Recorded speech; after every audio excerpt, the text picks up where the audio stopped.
Why don't you swear on the Bible that you walked on the moon? You're a coward and a liar and a thief.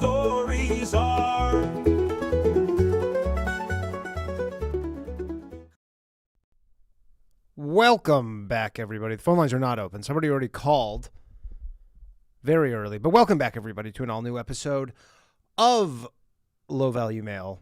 Tonight on the show, Google plans to release 64 million mosquitoes. The Iran war is back on, I think. I don't know. And much more. Shout out to everybody watching right now on YouTube. Shout out to everybody watching over on Rumble. We're on the front page of Rumble right now. So shout out to everybody over there. As always, this is if you're watching this for the first time, some of you might be, this is a call-in show. The phone lines will be open fairly soon.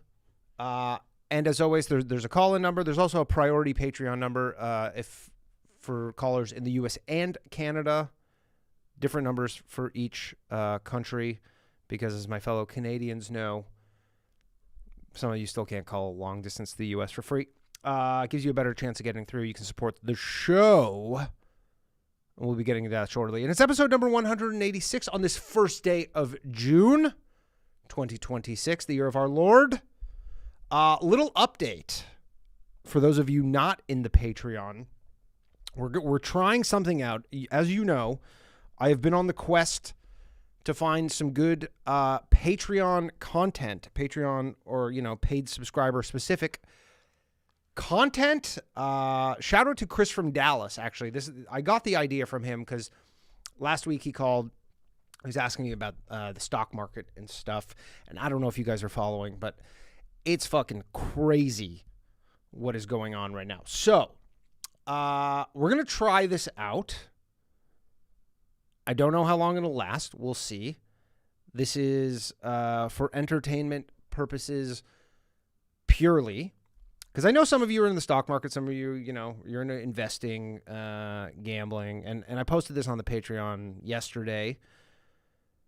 People seem into the idea, so I'm going to start doing, it's actually more of a joint effort, start doing a weekly live stream for Patreon and YouTube members, where I basically gamble on the stock market with that current month's Patreon revenue.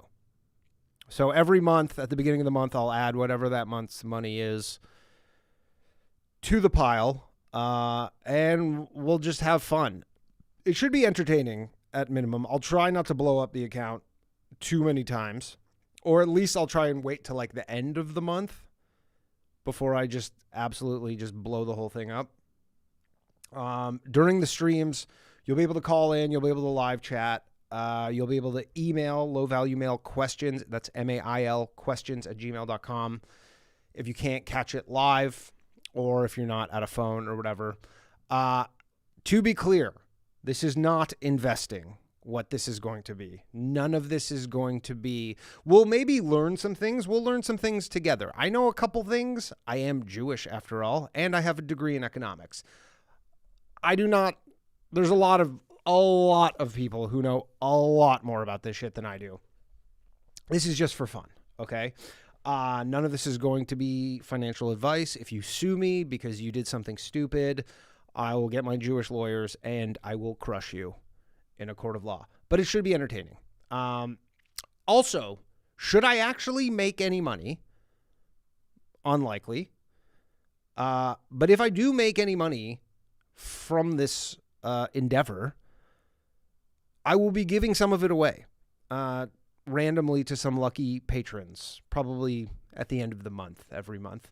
So if you're a YouTube member, you will get access to the live stream, but you won't be eligible to win. So what I'm asking of you is you'll obviously be able to watch the live stream and everything live. Consider swapping your subscription over to Patreon. The YouTube fees are insane. They take, in some instances, 50% of your subscription fee, whereas Patreon is like 8%. And then if you do it in the Patreon, then I can take all that money and I just put it in the account, and then we'll gamble. So, and some of you have both memberships, and I appreciate you for that. So those people will, I guess, have multiple entries into the draw, assuming I make any money. I'm going to just probably blow this thing up, but it'll be entertaining to watch. We'll have a good time. The stream will be for members only to watch. And I'll be updating everyone in the Patreon about anything I do.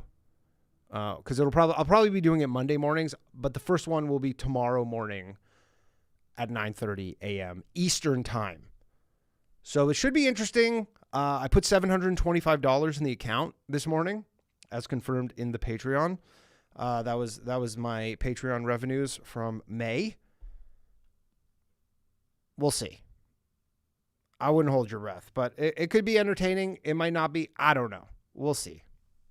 You seem open to it, and we can do prediction markets. We could gamble on sports, although I'm somewhat hesitant to do that only because the stock market seems just better than sports. So anyways, that's that. Let's get to the show, and then we're going to open the phone lines. Of course, anything you guys want to talk about tonight, I'm going to briefly touch on a couple things. Mosquitoes. So I don't know if any of you have seen this. Google announced 2 days ago that they want to release 64 million mosquitoes in California and Florida that are infected with it sounds like a fucking sci-fi horror movie, infected with a bacteria that makes them mate with wild females and produce eggs that never hatch. It's going to be 16 million per state per year over 2 years. It's run out of Google's life sciences arm, Debug Lab. It uses the sterile insect technique enhanced with Wolbachia, a naturally occurring bacterium. Lab-reared male mosquitoes are infected with Wolbachia. When they mate with wild females, the eggs don't hatch. Now, I didn't even know this. I'm certainly not a mosquito expert.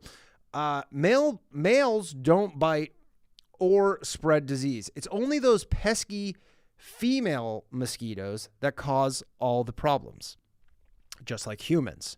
Apparently, when you hear like a mosquito buzzing in your ear, that's a female mosquito. The men don't do that. The men, we're just even male mosquitoes are just the strong, silent type. They're not bugging you. They're not biting you. There's real parallels to take away here. Now, Debug uses AI robotics, automated rearing systems, high-precision sex sorting to ensure only males are released, surveillance, and release platforms to scale this efficiently. Mosquitoes are fragile, so tech is key to producing and deploying millions of mosquitoes reliably. Similar approaches have been used safely worldwide, apparently, with over 1 billion mosquitoes released in various programs, showing no significant harm to people, ecosystems, or non-target insects. So far, of course. Let's caveat that. So far. Now, personally, I am no fan of mosquitoes. I'm not sure anybody is, other than maybe like lizards and birds. I've never met a human that likes mosquitoes. If you recall, I contracted dengue fever. This was about 15 years ago, almost 20 years ago, which was from a female mosquito biting me in Thailand. And no, that's not some kind of euphemism. It was a literal mosquito. Now, I bet a lot of you aren't liking this. People do not like change. People do not like a bunch of dorks in a lab just saying, hey, we're doing you guys a favor by releasing 64 million mosquitoes. And maybe you don't live in Florida or California, but I know some of you do, right? Now, I asked Grok, what benefits I'm going to take I'm going to take the pro-mosquito position. I'm going to, for a moment, be a mosquito advocate, okay? And I asked Grok, what benefits do mosquitoes provide? So here's the answer. Mosquitoes in larval and adult stages are a key prey item in many ecosystems, transferring biomass between aquatic and terrestrial environments. In some cases, reducing mosquito numbers has measurably impacted bird breeding success, e.g. a 25% drop in house martin fledglings in one study area. Is that good or is that bad? I guess that's bad. No major species rely exclusively on mosquitoes, but they are an abundant, easy to catch protein source for many. In Arctic and subarctic regions, I didn't know there were mosquitoes in the Arctic. Many mosquito swarms influence the behavior of large herbivores like caribou. The animals avoid heavily infested lowlands and stay in windier areas, which can protect certain plants from overgrazing. So, we have this ecosystem. Mosquitoes are a part of it. I guess the question here is, do we need all of the mosquitoes? Can we live with just less mosquitoes? Now, an important nuance, while these roles exist, many scientists argue that eradicating specific disease-carrying species like Aedes aegypti or certain Anopheles in targeted areas would likely have minimal long-term ecological disruption. And when have they ever been wrong? Never. Other insects could fill similar niches in most cases, and the human health benefits, which are many, reducing millions of deaths from malaria, dengue, are substantial. Complete global eradication of all 3,500 mosquito species isn't practical or necessary. So there's 3,500 mosquito species. They're kind of wanting to just get one, which is it's the one mosquito species commits up to 90% of all the mosquito crime. So they're really just trying to get rid of this one type of mosquito, causing many problems. This isn't the first time they've done something like this. Because I also looked that up. New World screwworm fly. I'm not even going to attempt to read its Cochleomia hominivorax. Billed as the most dramatic success, this flesh-eating parasite devastated livestock and occasionally humans. Sterile insect technique eradicated it from the U.S., Mexico, much of Central America. A barrier zone in Panama still releases millions of sterile males weekly to prevent reinvasion from South America. They built a mosquito wall, basically. It saved billions in agricultural losses and protected wildlife like the endangered key deer in Florida. So, seems like a lot of upside. Or does it? I don't know. On the surface, as someone who hates mosquitoes, sounds great. And again, I don't know dick all about mosquitoes. I mean, when you tell me it reminds me of that Simpsons episode. What was it when they had the snakes and then they got the bears and now they're like, well, now we have too many bears? Reminds me of that. And now if you live in a mosquito-infested area, usually it does seem like there's an overabundance of them, because obviously you think, well, certain things eat these, but if you've been anywhere, you're like, well, they're not eating all of them. They're eating a small portion of them. Most of them are just there to bother you. So, I'm not worried. And, I guess there's 3,499 different mosquitoes on top of this one. And again, they're not even killing off the entire species, just 80 to 95% in targeted area where disease transmission is a problem. So what do we think, gang? I'm mixed on this, to be honest. As a dengue fever survivor, I definitely wish I didn't get dengue fever. If I ever get it again, I apparently have, I believe, a 1 in 5 chance of dying, which sucks.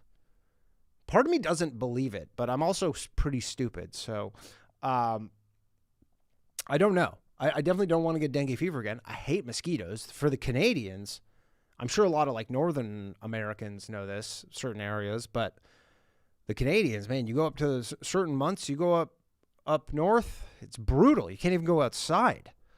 But then again, we're seeing all this tick stuff, and they're like, this seems like they're doing a lot of weird stuff with all the ticks. Why don't they make ticks that do this? Because there's all these people who are can't eat red meat anymore because they have this fucking tick disease. Anyways, you guys can call in. You can let me know. I'm going to open the phone lines very shortly. One last item, which is kind of about the Iran war. I guess the war is back on. I don't know. I don't even know anymore. People seem to barely care about this, which is fascinating to me. Remember how much we cared about this 2 months ago? It is funny, because I look at the analytics for this episode, for the show, and when I was talking about the war, the first episode, great. After 3 episodes of talking about Iran, people were like, I don't give a shit about this anymore. People were just like, talk about something else. Israel and Lebanon at it again. Israel says it's Hezbollah. Hezbollah says it's Israel. This is all very tiring. The whole thing. You know, it's almost like, hey, you guys did the stuff. We were promised this economic shock. We were promised that everything was going to fall apart. Seems like it hasn't been falling apart. There's a very large part of me that thinks Trump does not want this war to ever end, because then he can just Jimmy rig the stock market higher by saying, you know, that they may have an agreement to end the war. I don't know if you've been following his messaging around this war, but the guy knows how to make the stock market go up, and we'll cover that tomorrow morning on the stream. But if the war ends, he loses that ability. Now he has to go back to his old bag of tricks. This is like an easy one. He just goes, hey, we have an agreement. He goes, no, we don't have an agreement. Stock market goes down. He goes, hey, we have an agreement again. Stock market goes back up. The markets are, and here's the thing. I don't know if you guys comprehend the level to which Trump, his family, and the people around him have been making ungodly sums of money. Just disgusting amounts of money. The markets are so crazy right now. IBM, a company worth $300 billion as of Friday, was up almost 8% today. It added roughly $22 billion in value because a video of Trump saying to buy shares of IBM from December 10th, 2025, started making the rounds again. People were saying, hey, he's saying buy IBM. He said this in December. A video from December that was misrepresented as being recent caused a Fortune 500 company, as mature as a company can get. Now, maybe they're like, no, there's this whole AI story. It's all AI and productivity gains, and it's a new paradigm. All that shit made it go up today. Just today, $22 billion. Go look at fucking Dell computers, okay? I'm sure we all know. Does anybody own a Dell computer? That is like a computer I have not seen out in the wild maybe 20 years. Does anybody own a Dell?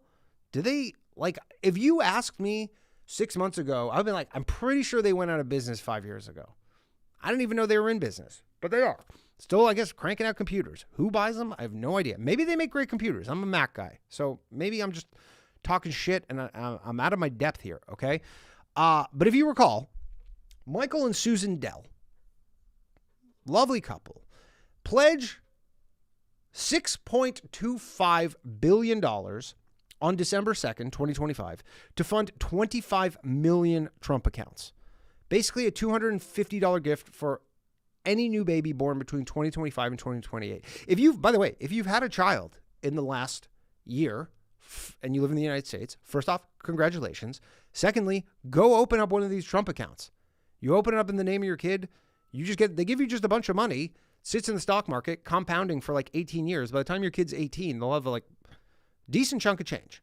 Now that seems awful nice of them, right? Seems awful nice of the Dells. Such altruistic people. Well, nothing in it for them. Or is there? So on February 19th, Trump publicly says, go buy a Dell. He says that. He's in some press conference or whatever in the White House. He goes, go buy a Dell. At the time, February 19th, share price, $119. Okay. Trump's personal accounts also bought somewhere between, they don't tell you the exact number, somewhere between $1 to $5 million of Dell stock on February 10th, 2026. I'm going to guess it's 5 million. I'm not going to guess it's closer to 1 million. I'm going to guess he did the full 5 million. It's going to be literally $4,999,999.99. Okay. Buys that. The share price was around $126 before his public comments. On May 8th, at a White House Mother's Day event, he again says, go buy a Dell. Not the singer. He's saying the computer. Go buy a Dell, okay? On May 27th, would you look at that? May 27th, this is about a few months later, Dell gets, just lucky Dell, I guess, just lucky them, a $9.7 billion Pentagon contract. What for? I don't know. It's like updating some fucking naval systems or some bullshit. I have no idea. Okay? Dell's closing price today, $461. Okay, when Trump first said to buy a Dell, the share price was $119. Today, it has gone up 400%. Almost 400%. Almost a four-bagger on Dell. This is not some shit coin that we're talking about here. If I told you fucking Cumrocket went up 400% in 4 months, you'd be like, yeah, that's pretty speculative. This is Dell. This is not some shit coin, okay? But everything is a shit coin now. Everything is trading like a shit coin. And, you know, if Trump had $5 million in that, well, then boom, he just made $15 million. And that was just one of the things he bought. He's obviously invested everywhere. His family's invested everywhere. Howard Lutnick has his money in. Scott. These guys are, I mean, again, these guys are so rich to begin with, but they are getting so much richer, okay? And it's laughable how brazen he is about this stuff. Like, normally when politicians used to do this stuff, it would be like kind of, you know, behind closed doors, back rooms. Trump could not give a shit, okay? And I guess legally he's allowed to buy stocks, but the brazenness of just like buying a stock and then just be like, hey, everybody, go buy this, wink. And then again, go buy this. And then just like, here's a $10 billion contract to the company that I told you to go buy. Like, obviously, if a company gets a $10 billion contract, they're like, yeah, probably our share price is going to go up. If the government just writes us a check for $10 billion. And this doesn't even cover his $10 billion lawsuit against the IRS, which he then dropped after getting his $1.8 billion anti-weaponization fund, which, by the way, I don't know if we have any J6 Patriots listening to the show, but go get your money. Go get it. All right. We're going to open the phone lines now. What do you think about the Mosquitoes, whatever you want to talk about? Again, if you've never watched the show before, I know a lot of you are watching over on Rumble. Maybe have never caught this show before. It's just open lines. It's whatever you want to talk about. I try and set some themes, but you can talk about whatever you'd like. Absolutely whatever you like. I'm gonna go see if we have. We got a super chat from Howling Labubu. Says Happy Pride Month. Happy Pride Month, everybody. Oh yeah, it's Pride Month. It's gonna be a long one. I think it's gonna be a long Pride Month. It's feeling like it is, isn't it? It is. Okay, so phone lines are open. You can call in. Before I get to your calls, if you would like to join the list of very important Scrotes at the beginning of this show, aka the Scrote Wall of Fame, you can join the Patreon $10 tier here or on Patreon, or if you're already a member, you can upgrade. Again, it's preferable Patreon over YouTube just because YouTube literally takes half the money. Now, I don't know if you guys love giving Google half of the money and me half of the money. If you do, then do it on YouTube. If not, Patreon's better, and then you'll get also access to all the benefits I mentioned. You know, you get ad-free audio, access to a group chat, it's pretty lively, and now these degenerate gambling streams for as long as those go. I don't know how long those go. I might just like blow it up like one after another and be like, yeah, this is maybe not the greatest idea. I mean, the notion of me starting this stream might just be like a start of a 10-year bear market for all I know. That's what I would think. But I will say that until JJ Lieberman tells me to buy stocks, which he hasn't yet, I think we're good for a little bit. But the moment JJ's like, dude, full port, fucking aping in, then the party's over. And as always, you can support the show with no money. You can like the stream, share with a friend, leave a comment, follow over on Spotify. And I got a bunch of tour dates coming up. This Thursday, I'm going to be in Brooklyn at the Brooklyn Improv. It's going to be me, Doug Urim, Derek Drescher. I'm going to be in Stamford, Connecticut on Sunday. And then you can catch me in Atlanta, Cleveland, Portland, Maine, Tacoma, Washington, Spokane, Washington, and Atlantic City. You can get tickets at www.dannycomedy.com or punchup.live/Danny Polischuk. All right, let's get to the phone lines. First up, we have my favorite cowboy, my favorite American cowboy, PK. And he's leaving me hanging. Of course. Yo. There he is. PK, Yo. what's up, man? How you doing, buddy? Not really okay. I just got back from a trip Where to? into Yosemite. Oh, yeah. Were there any mosquitoes? Yeah. Yeah, the mosquitoes are out. They're out early. Okay. You Pretty getting bitten by But, them? no, I was fine. So, that jungle blood is helping. Right. You guys are well. I mean, you say that, but your family's from Laos, and that's literally where I was recovering from dengue fever. And I remember in Laos there was this, I think he was this Italian guy. He was like an expat, and I think they were like, there's something like it was like staggering number of children die of dengue fever every year there, like crazy numbers. Oh yeah, like it was which tens is crazy of thousands. because I think one of the prophylactics for it isn't it ivermectin? I don't know. I don't know if when I went, there was no vaccine. Now there is a vaccine for it, but it's probably so expensive that your average Laotian couldn't afford it. But when I was there, they were just trying to raise money for nets. Like they were like, that's so you probably understand this. The average person probably does not understand this, where they're like, these people are so poor that the difference between life and death is just like one of those mosquito nets you put over your bed, and they can't afford your fucking those. Bed at night. Yeah. Yeah, and they just and you can't gotta afford make sure. those. Yeah, you just got to make sure that there ain't no fucking mosquitoes. Yeah, when you first enter. Right. The thing. Yeah. But they're like they can, and what does a mosquito net cost? Maybe one of those $5 or something, $10, and they're like, that's like a month's income. Like that's unaffordable, and they were just dropping dead. So, I don't know how I feel about this mosquito thing. Only because you could just see this going badly some way.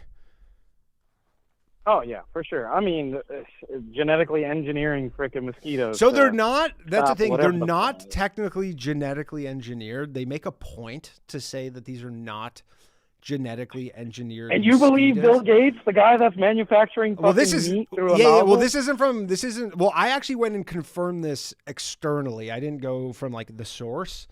I actually went other sources. It's basically, I guess there's a maybe semantic difference here in that, because they're infected with this bacteria, which some of them already carry. They're not they're not breeding them where they're born with this. They're just infecting them with this. Which I guess that is a lot of. Yeah. I guess that's a difference. That's jumping through hoops more than a goddamn fucking circus clown. Yeah. Anyways, come on, because the thing is, I think they know that a lot of people here genetically modified, and then they're like, fuck that, and they're like, no, these aren't genetically modified. We infect them with this bacteria. Yeah. So anyways. Sure.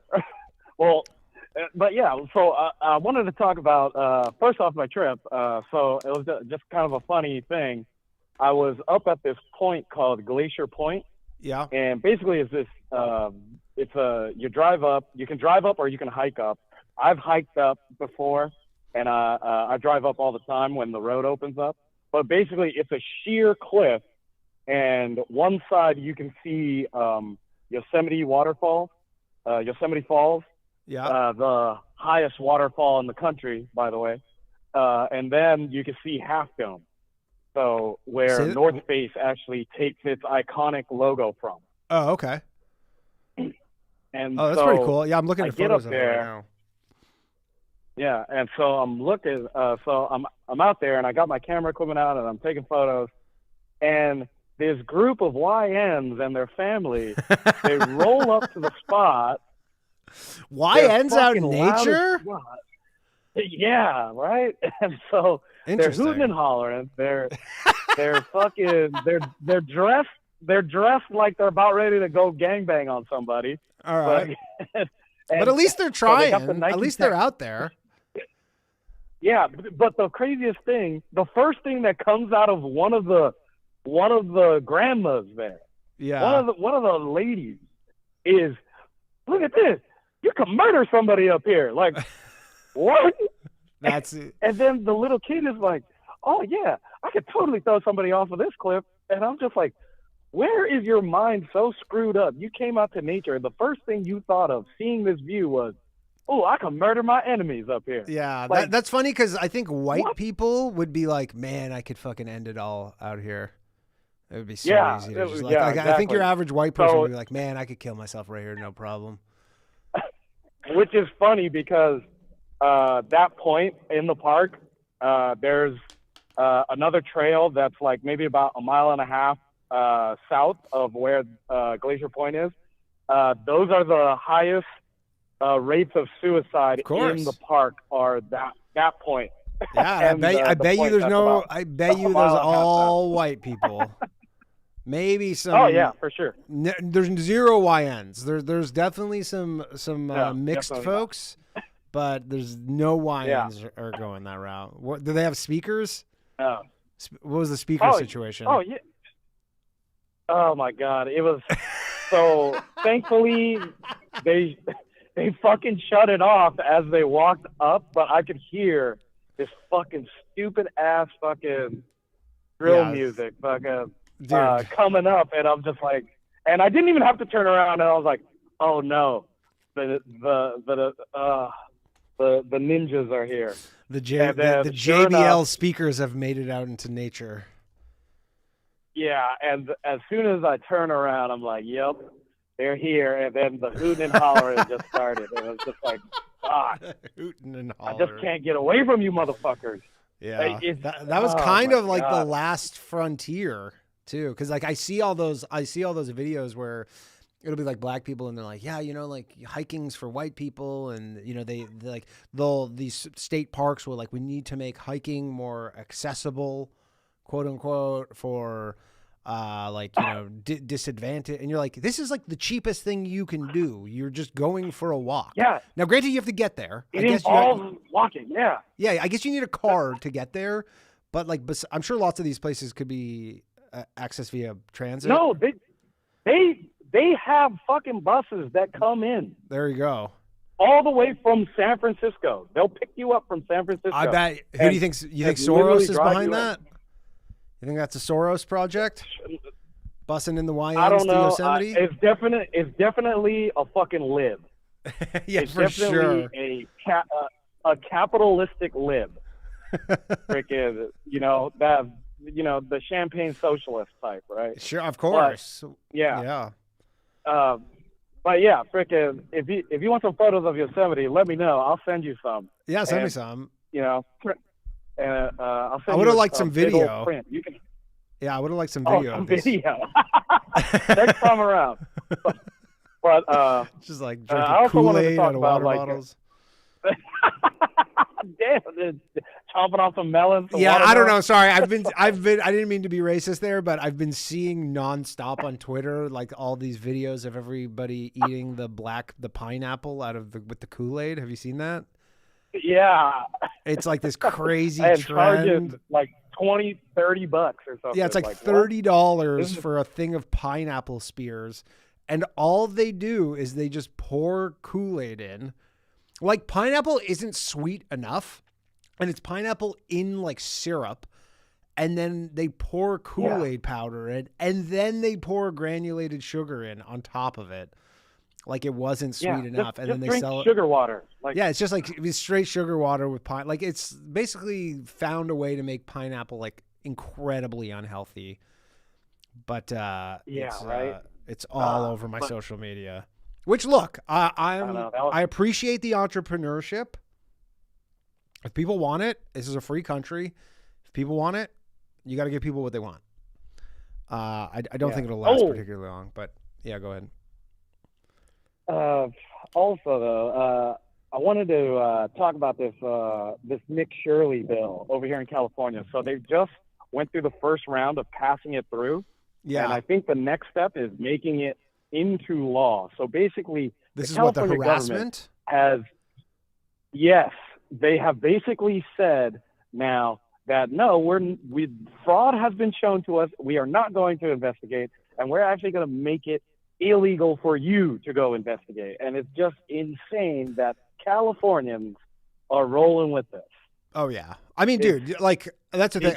That's insane. maybe I'll place a little bet on, even though I'm so bad at this, but for the thing tomorrow on Kalshi, but on Karen Bass, just because I just know the people of Los Angeles are so stupid that they're gonna find some way to fuck it up. No, they're just gonna reelect her. They're just like, yeah, a black woman or this ex-actor dude.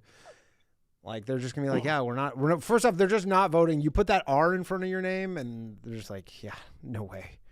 Yeah, that's a wrap. And Karen Bass, she's like a hardcore Marxist. Like, yeah, freaking, she would go back and forth to Cuba on quote unquote, what is it, humanitarian, whatever, trips, initiatives, and it was just like all a front to actually be sympathetic to the commies over in Cuba, and it's just like, you guys really think this lady is like some type of hero? This is insane. We are in crazy world here in California. The thing though is, don't get it. The thing with California is the people who were most impacted by those fires were like, the top 1% of the top 1%.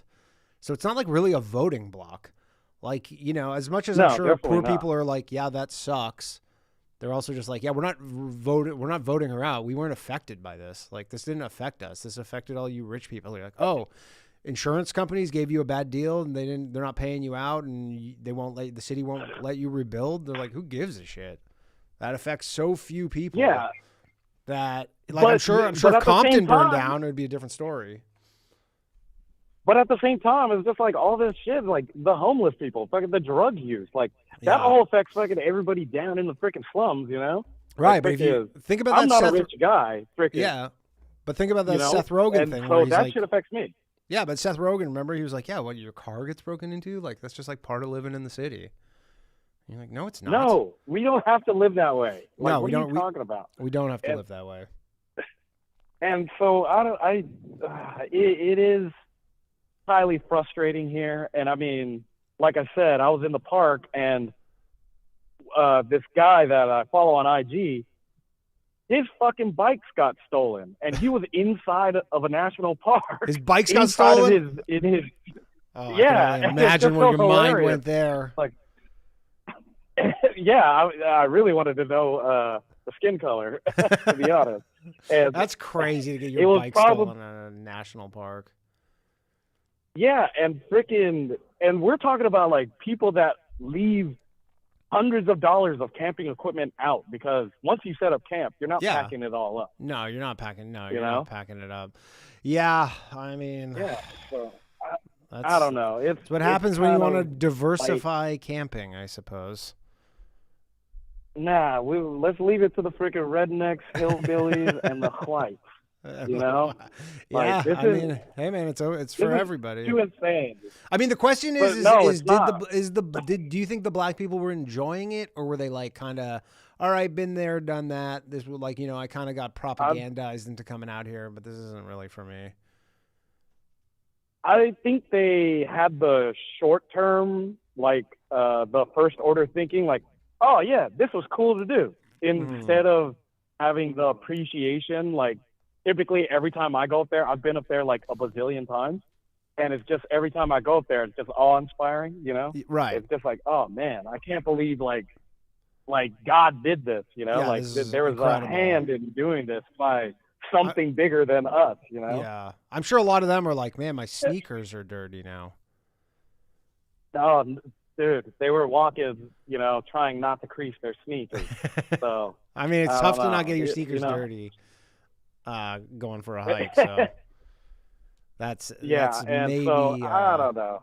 Yeah, that's Well, but when's the LA election?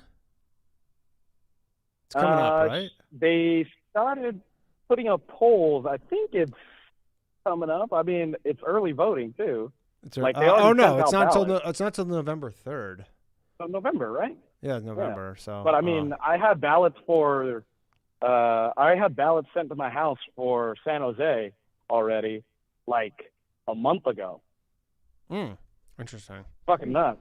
Yeah. And like everybody in my house got a ballot, and my parents don't vote. They're fucking fobs. Right. Yeah. Like, and honestly, I don't. You could vote for them though. I don't want. That's 3 votes for you. I could.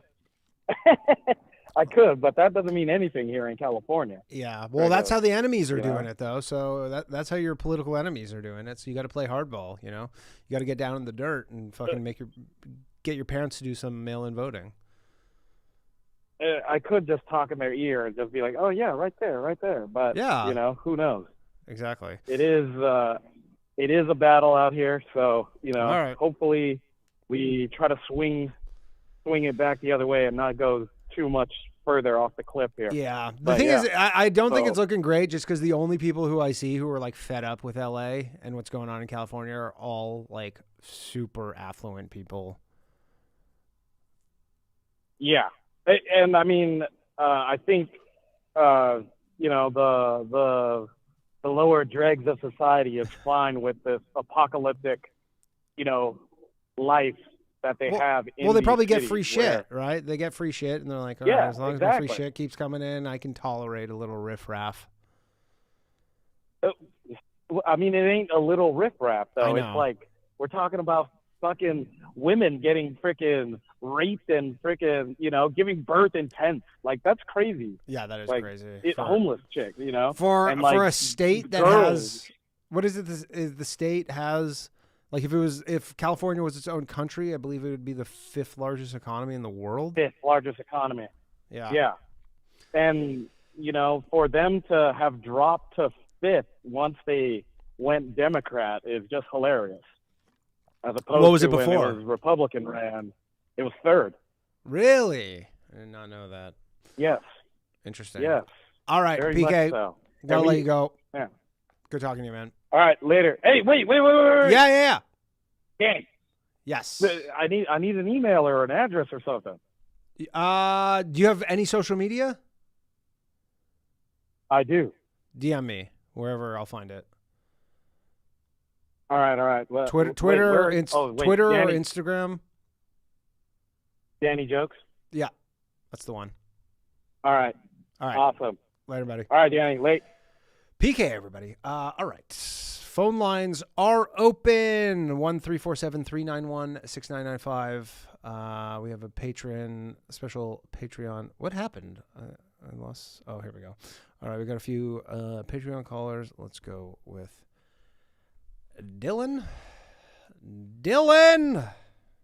Farnham. Hey, how's my energy? I just had a coffee. Oh, man, you sound exactly the same. Oh, jeez. Yeah. I was hoping that would perk me up. Yeah, not yet. No, I wanted to talk about the NDAA thing where we're merging with Israel, our military. NDAA. You didn't see this? No, I missed this. Congress advances, this is from Al Jazeera. Congress advances U.S.-Israeli military integration plan. Provision in the 2027 draft U.S. defense bill could bind the two countries' weapons industries closer than ever. All right, let's hear it. Yeah, we're combining our military's, I guess, intelligence officially. Yeah. The way that we had been warned about the flock systems, where private companies were getting access to the private surveillance and access to criminal records and all of that through the police stations. Mm-hmm. Well, now the Israelis don't have to pretend that they steal our information and all that. Now it's going to be official. Well, there you go. And now can America steal? I guess the difference here is that does America even want to steal Israeli? I mean, there are a lot of like really big like tech, defense tech companies in Israel. Like, I don't know if that's... Yeah, I'm glad you brought that up, actually. Yeah. Because I have a Ryobi battery that I've had since I was a contractor, probably at least 20 years old, that's still going strong. Yeah. And I also have an M18 Milwaukee 3.0 battery that I bought just last summer. No longer that's works. already going bad. And the Israelis went and purchased Milwaukee, which is like basically the creme de la creme of power tools. Mm-hmm.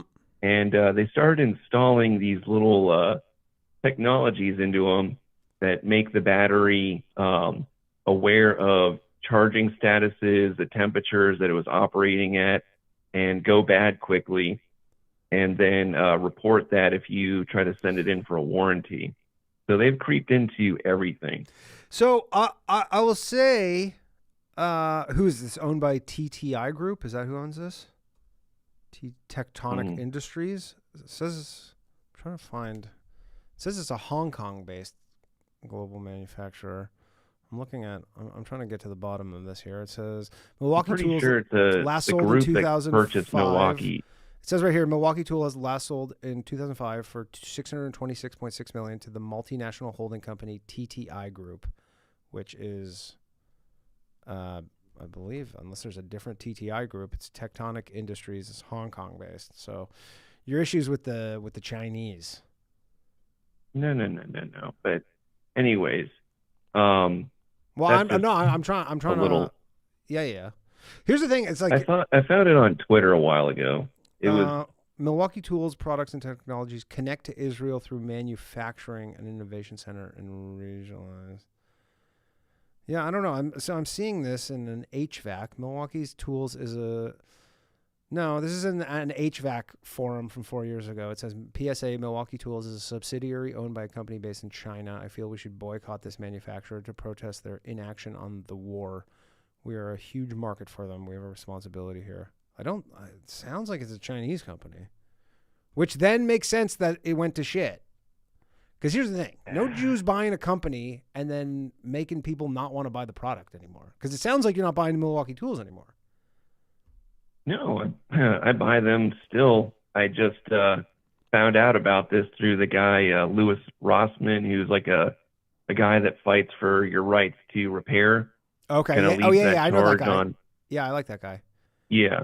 And so he and a couple of dudes hacked into the batteries and got into like the most basic of the programming of it, and found that they had just recently started installing that. Okay. But well, it sounds like it's yeah. a China. It sounds like it's a China thing. I'm googling it right now, and I can't find, besides like some light connections to Israel as mentioned, but this is the Chinese, which checks out, because if you ever buy any Chinese junk, it's all made in China. Well, I know it's all made in China, but once you get there, kind of like the Chinese, you're starting to there's some corners getting cut more so than normal, which is. But I don't know if you're saying there's corners being cut here. This is more like in the Apple, like how they just make your phone just, eventually not work. Like how they did that shit where your phone would overheat and the battery would die, and then you'd upgrade the operating system, and then your phone just was bricked, and then they wouldn't let you replace the battery. Anyways, let's move on. Sorry, I was reading the chat at Drew scolding me, but yeah. Yeah, it's 300-1416. TTI is Chinese. Milwaukee Packout and Storage Line is made in Israel. So I don't know anything about I don't even know what Milwaukee Packout and Storage Line is. And I was going to, there was a couple of things that occurred last week during our conversation with Mr. Jason. Yeah. And that I wanted to correct. And first off, I thought it was funny that I worried the guy that was operating or working on I'm assuming nuclear-powered submarine that thinks that I'm the one to be worried about, when he doesn't even know that there's a difference in the hemispheres, and he's trying to convince us that it's stupid, unless I'm conflating two callers. I think you're stupid. Well, Lou is from Guam. Lou from Guam works in the submarine. Jason's a pilot. No, not Jason. The other guy that was in the submarine didn't know that there was two different seasons from the hemispheres. Was that Lou? And then was calling people stupid for not believing in the moon landing. I can't recall. My memory's not what it used to be. And then also with just to correct about my disdain for the military had nothing to do with my inability to become a combat controller or a PJ. I didn't flunk out or not meet the requirements. The reason I didn't go in was because the day after I got my papers, this dumbass boomer out in the middle of the country on a 2-lane road decided that he was going to try to kill me in the middle of the day by swerving his car straight into me. And then I barely missed a head-on collision. Whoa. And hit right behind me and then flipped my vehicle 3 times at about 60 miles an hour. And I had to climb out of the sunroof. And then I got out and I sat on the next to the road, and this woman came out of the car, and I'm like, "What the fuck did you do that for, you piece of shit?" And she said, "Oh, you hit us." So that's kind of what ended my non-existent military career. And would you get pretty banged up from that? Yeah, it didn't feel great. I almost really saying, like, fucked up my neck. They said I almost got paralyzed. Oh, wow. Yeah. And then 3 years later, I got into that little altercation where I almost killed that guy with my bare hands in the street. You got a lot of stuff, I will say. You have a... Yeah, you know, like, this is why I'm not too thrilled about our country. And, like, saying also that I don't get it, like, I made friends with a World War II vet. Which side? And one of the saddest things, American. Hey, I'm talking to you. I got to clarify. I didn't fault him for that. He was a really nice guy. And then one of the worst things that I've ever seen in my life was he was in my talk group, I guess. And I got to be friends with him. And then he ended up going to shock therapy. At what age? 90s. He was going to shock therapy in his 90s? For like 80 or 90. For like PTSD about kind of 10 thing? years Like, ago. we're talking about like mental stuff? Mm-hmm. Wow. For depression. That's crazy. Yeah, man. it was one of the worst things I've ever seen because it was just like in One Flew Over the Cuckoo's Nest. And you're not the same after that. It's really fucked up to see somebody after shock therapy. That they still even do that. They do. I think there's this, I don't know how much you follow like the MAID stuff in Canada, the medical assisted dying in Canada, but there's this woman, her name's Claire Brosseau, who I've met before. She was like, when I started comedy, she was like a comedian. She's like an actress and a comedian. And she's trying to petition. She just has like severe depression. And she's basically right now, she's probably maybe a little, I would guess she's like 50. She's trying to petition the government to kill her. And I guess she's like, and she's like, I've tried to kill myself all these times. But I remember meeting her. This would have been like 2010. And she was telling me at the time she was like, yeah, I have all these mental issues. And she had just done shock therapy. But I didn't know her before, so I didn't know like what the difference was. But she's like, this is like big news story in Canada. She's just like literally going to the government. It's like, please kill me. And they won't. Yeah. And I also want to tell this one story about like, just kind of really put it in perspective for me when me and my wife we both met at working at like one of these box stores. And there was this older guy that he was a former Marine and he ended up opening up a restaurant. And it was like a sandwich place and ice cream. And everybody at work used to like go and get his food at lunch breaks and like rant and rave at how good it was. And then he ended up passing away about a month after opening up this shop. And he wasn't even that old. And we were thinking, well, everybody's going to go to his funeral, from work because everybody was like, really liked the guy or pretended to like the guy. Mm-hmm. And no one really showed up from the job. Sad. It was only me and my wife and one of the managers. And it was in a really shitty old church. No family? And as they're doing barely any family. God, that's depressing. And No, it gets worse. And so as they're doing like the firing, you know how they're playing like the Yeah. Yep. you know, and then firing the guns. Because this is in a white trash area, some little 16-year-old mud shark that was there, her fucking phone goes off during the lowering of the casket. So like you fight for this shitty country that's basically a proxy of Israel. You finally make it to go and open up your sandwich and ice cream shop, and then you die. And as people are trying to mourn you, some stupid mud shark's phone goes off. And that's the American dream. Now, was this in like a military cemetery, or was this a normal? No, this is kind of a like, was that person just kind of area? They were just visiting, I assume, their deceased somebody or other. No, they were kind of They're associated with the group. They were. So they were part of the group, and then their phone went off. Yeah, I don't know what you can do. I mean, that in and of itself is, in my opinion, at least, not justification for your position on the military as a whole. That this one person's phone went off, but yeah, I mean, that is obviously a very, very unfortunate story. I mean, I don't think anybody would disagree. The way that this country treats its veterans is pretty poor.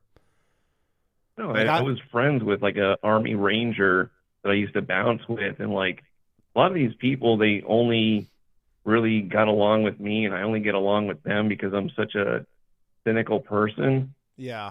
And like you are. I used to bounce with him, and I was the only one that could really like calm him down because he got a little bit too feisty sometimes. Sure. So like I get it, but like I just don't like these people that like go over there that I would meet that were like so gung-ho to go out and get into the firing and just come back to the bar and tell me about how, like, just joking about how it was funny that they were blowing up kids and joking around about it. Yeah, there's a lot more people like that up. than you would think.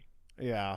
Yeah, I don't know a ton of like, I mean, I know this one comic. He did a show with me in, I want to say, when I was just in Fort Worth, and he was telling, like, he got hurt. He was like, I think a paratrooper. He's like a young guy, younger than me, and he was a paratrooper in somewhere in one of those mud countries, and he got like hurt pretty badly, fucked up his back, and he's just like, dude, he's like the VA gives him all these problems. He gets like no money.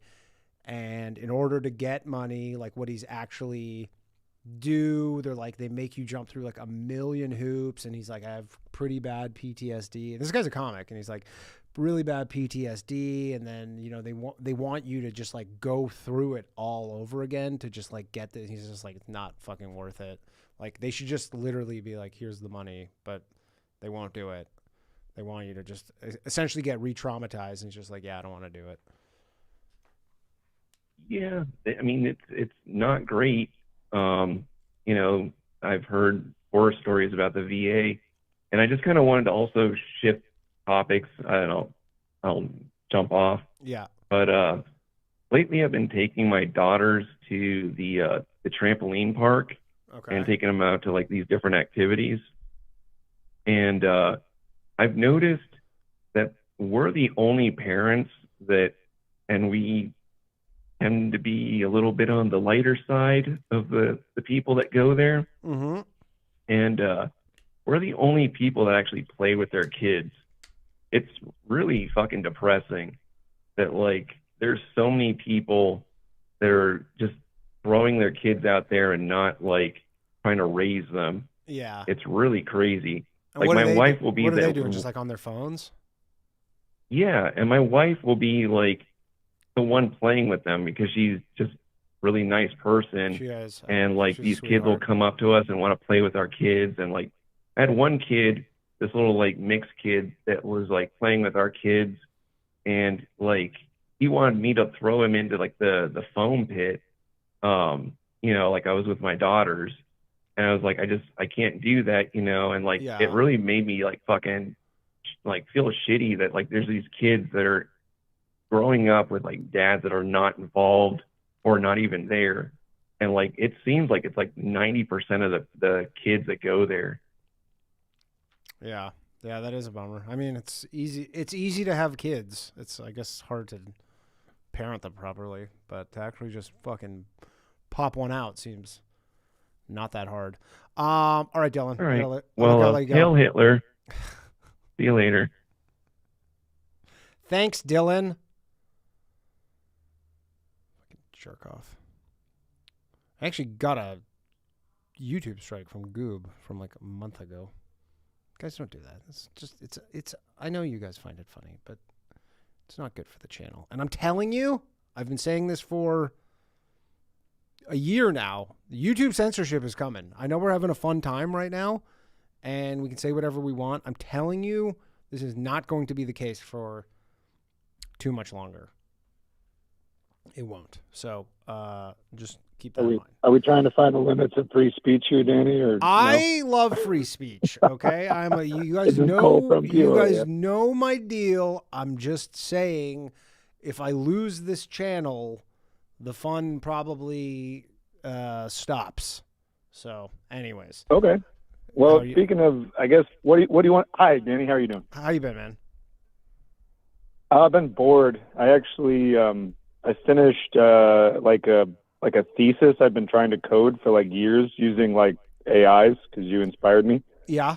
So that's amazing. And it's like a stock predictor thing. Okay. So I'm losing money left and right now.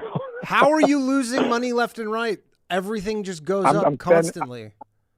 Well, no, I'm spending it, right? I have to wait. Oh, okay. I was gonna say, I have to wait for all my. like literally everything is trading like a shitcoin right now. I mean, Oh, I know.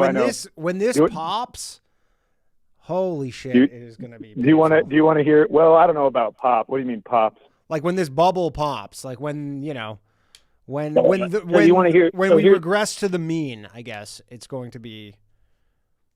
Okay. Well, I guess one stock tip for everybody: June 5th, the KLA Corporation or CLAC on the S&P 500. Yeah. That's going to be doing a 1-to-10 split on the 5th. Right now, it's going up to about $2,000. It sits upstream of anything that requires a silicon chip. Okay. Something to look at. Year-to-date performance, 665%. Totally normal stuff. Yeah. Look. Totally normal. Yeah. That's. Oh, sorry. No. That's the last. No, $665, 52% year to date, which is still exceptional. Oh, I mean, there's tons of them that have just taken off. So all of these companies are trying to figure out liquidity because they're just fucking nerds that don't know about money. But yeah, and I mean, there's the SpaceX IPO is in 11 days, which everybody's very nervous about. yeah, You know. I mean, it'd be foolish not to buy it, but at the same time, I don't know. Yeah, I think so this, Iran's still this going, stock, huh? yeah, this stock market I think is not so much about. This is more about like mitigating your downside. I think more than anything is like not doing. I think this is the last. From what I'm seeing, this is the last hurrah of. I think after this one does 1-to-10. Yeah. We're basically, I think liquidity is going to be achieved across the whole supply chain. So you're not going to see too many of these breakouts. There's still a few places that have like yet to figure it out, like SNDK, SanDisk, and Western Digital. Everybody remembers their little Micron. I Micron, remember that's a big one. owning Micron stock when I was in college. It was like $10. It's That's $1,000. MU. I think they're trading. Yeah, everybody's just seen totally exponential growth within the last They're year. up 228 with AI. 228% return since January 1st. Like Yep. this is just like Anyway, again, so, I yeah, guess if you buy the AI thing where you're like, yeah, this is new paradigm, all this stuff. Although I've seen some anecdotal like just tweets from people where they're like, yeah, I talked to like some CEO and they're actually cutting back on their use of. Could you see? I think. I mean, Amazon? yeah, Satya Nadella, or who's the head of Microsoft? Basically, he had to go Satya public with the Yeah. fact that like Satya Nadella had to admit that like rolling out AI costs more than it saves. Yeah. and Yeah, that's Microsoft. Yeah, there was what was it? I think Like this is good for a few people, but it's literally like just giving everybody a gun and then being like, yeah, figure it out. Go nuts. There was I saw something. I think they said it was Amazon, but I don't know if they know for sure. But like some department in Amazon didn't put a cap on their Anthropic usage, and they literally just they ran up in 1 month a $500 million bill in 1 month. Oh yeah. And they're like, we can't tie any sort of production to it. Like we can't say that like that $500 million. Oh yeah. Like so resulted this in has anything. happened, We don't know. Yep. I mean that's a weird one to be in. Yeah. So that happened with Oracle and Java. They that's when like everybody stepped away from them when they tried to license a lot of stuff. But Anthropic's already baked it in. They know the game. And Anthropic's going to IPO at some point this year. But anyways, yes, let's talk about Iran. Oh no, I wasn't going to talk about. I was kind of bunking on you because I'm like, oh, is Iran still going on? Yeah, I think this is just Trump like trimming the hedges for the next three like for the next 2 years. Like I'm telling you, no matter what they say, they're like, we came up with a deal. It's like, okay, you can come up with any deal you want. There's one disenfranchised guy standing on a fucking like galley with a rocket launcher. You can't stop him. Like, of course. Like you need two parties for a deal. Like just because you say. Well, and meanwhile, the UK is like trying to bring all this exposure. It's like, look at these sad Afghani dads having to sell their daughters. You know, I saw what that. are we doing here? And you're just sitting there going, yeah, I don't know, fuck these people. Blow up as many kids as you want. I don't care. Hey man, as long as the stock market keeps going up. Kill these kids. It's like you can draw kids getting killed, but you can't draw them getting raped. So like figure it out. Yeah. Yeah. If people are so upset about one thing or another, it's like they don't love it when these Jews, have sex with underage kids. They don't like them when they blow them up. I don't know what to do with it. Can't win them all. I suppose. Or maybe you could fuck them and then eat them. I don't know. It's just a lot of.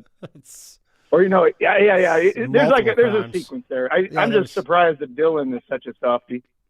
Plus, fuck the military. I like the idea that like I don't know any like people who were on the government dole taking checks, and it's like, yeah, it's a real horror story. I'm like, yeah, I feel really bad for all of those people who are just gathering government disability.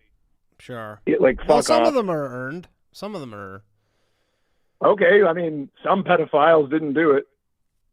I suppose. Some Jews can be trusted, Danny. Not this one.